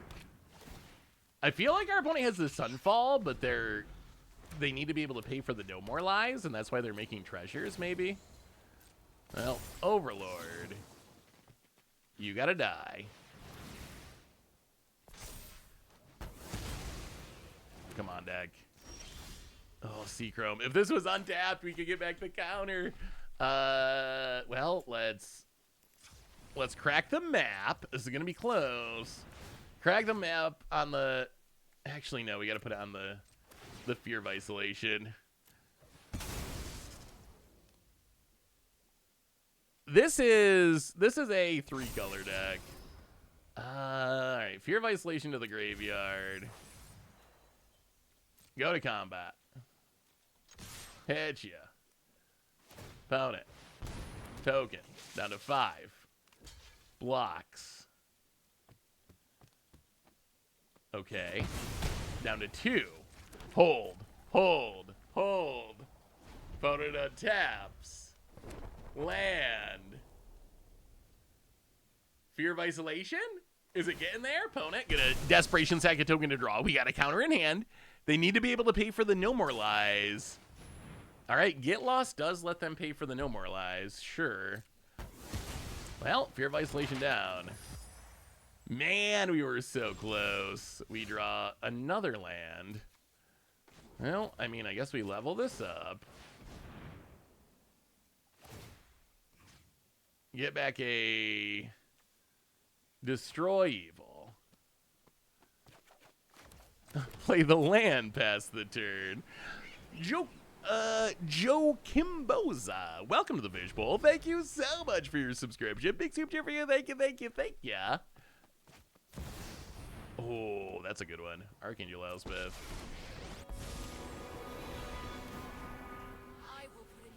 And there's a life flinker. Well, fully leveling up Storm Chaser's talent is usually not a part of this deck's plan, but considering how much we've just kind of flooded out here, I think it's actually our plan at the moment. So now when we cast the spell, we get a Prowessy Otter. About it. I'm gonna get in with a life flanker. Man, we had him all the way down to 2. Yeah. Darth Mick, welcome to the Fishbowl for the 4th month. Thank you for your subscription. Big super, thank you, thank you, thank you, thank you. We've been fortunate that our opponent has not hit a card advantage engine. Scries to the bottom.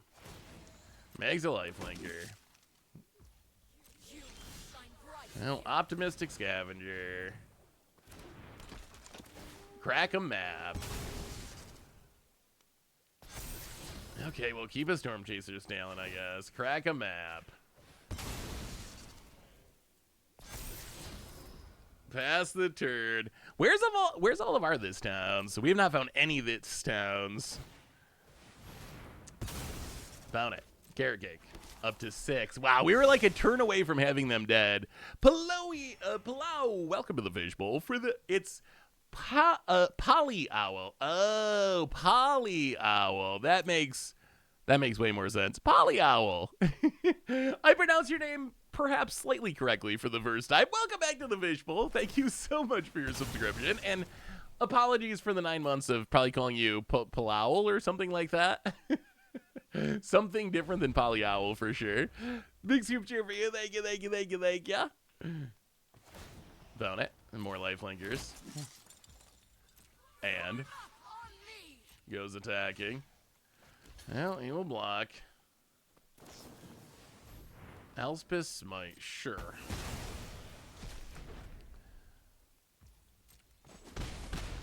Down to 60.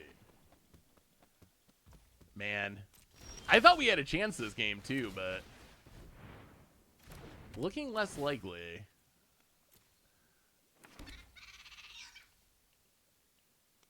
We needed this town. We don't have any way to bounce anything.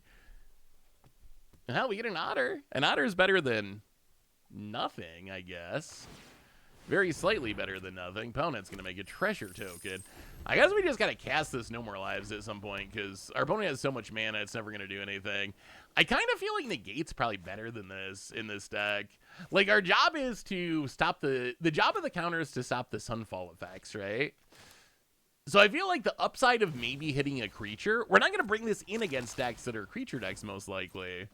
I feel like the upside of hitting a creature is not enough to make it better than Negate, how much better Negate is against actually being able to stop like a Wrath, which No More Lies is just not going to be able to do it anymore. Now down to 12, opponent's back up to 10. We draw even more lands. Even more lands. Even more lands. Yeah. Oh boy. Well, go. About it. Carrot cake. Did they -6? Yeah, they did. I mean, that doesn't seem worth it, but I guess it gets them more scries. They just want to hit a card advantage engine. But the problem is an opponent says good game. Okay, an opponent makes a lifelink soldier. And gonna go to combat, gonna attack a bit. Down to 6. Opponent passes. Entity. Wow, boy, did this deck run bad. Boy, did that deck run bad. Yeah, I don't know about the early good game. Just kind of little BM, but... Well, I will say say, so what did we learn about these decks today? We definitely ran super awkward, like through all of our decks. A lot of like stuck on 2 lands and then fled out the next game. That is variance, though. When you play Magic all the time, sometimes you go through stretches when it's like that. So I will say, Omniscience Reanimator, I think Omniscience Reanimator is... I mean, he was right. I mean, that's kind of true. They weren't right when they said it, though. Like, if we had drawn something meaningful, it wasn't like they had lethal on board. But, so the Omniscience deck, it's really funny. I think it's actually pretty powerful. The loop is kind of cool. You do got to be a little bit careful with the clock. I feel like this is a deck that's really good if no one knows what's going on. But I feel like it's a deck that, as people learn about what it's doing, it's either going to have to adapt by changing its game plan, or it's just going to die, because I feel like it is very disruptible once you know bring in the Graveyard Hate, once you know the windows to kill the Omniscience in response to the invasion, or in response to the Season of Weaving. So it's really cool. It's probably an absurd best of 1 deck. In best of 1, you don't got to worry about half the stuff. So I feel like it's a really cool option. Not sure how good it's going to be overall. The discard deck, I mean, we did play the discard against the discard deck. We retired it on top. If you're worried about playing against discard, I feel like this is a fun deck to have in your collection for those days when people just really want to play discard and you run into like 5 discard decks in a row and you're like, you know what? I'm just going to break this out and play a bunch of Balos and Willy Fleeges. And if you're playing discard, I'm going to get you. If you're playing something else, that's fine. If you're playing Sunfall, you're probably going to get me. But I think it's a cool option to have for when the meta shifts in that direction. And then Esper Pixie, it's the new hotness.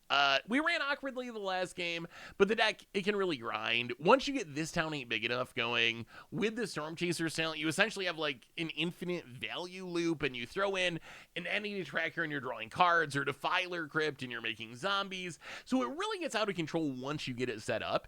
It's going to be interesting to see how the meta adjusts to it, because I feel like this deck is also, based on the tournament last weekend, going to be really popular.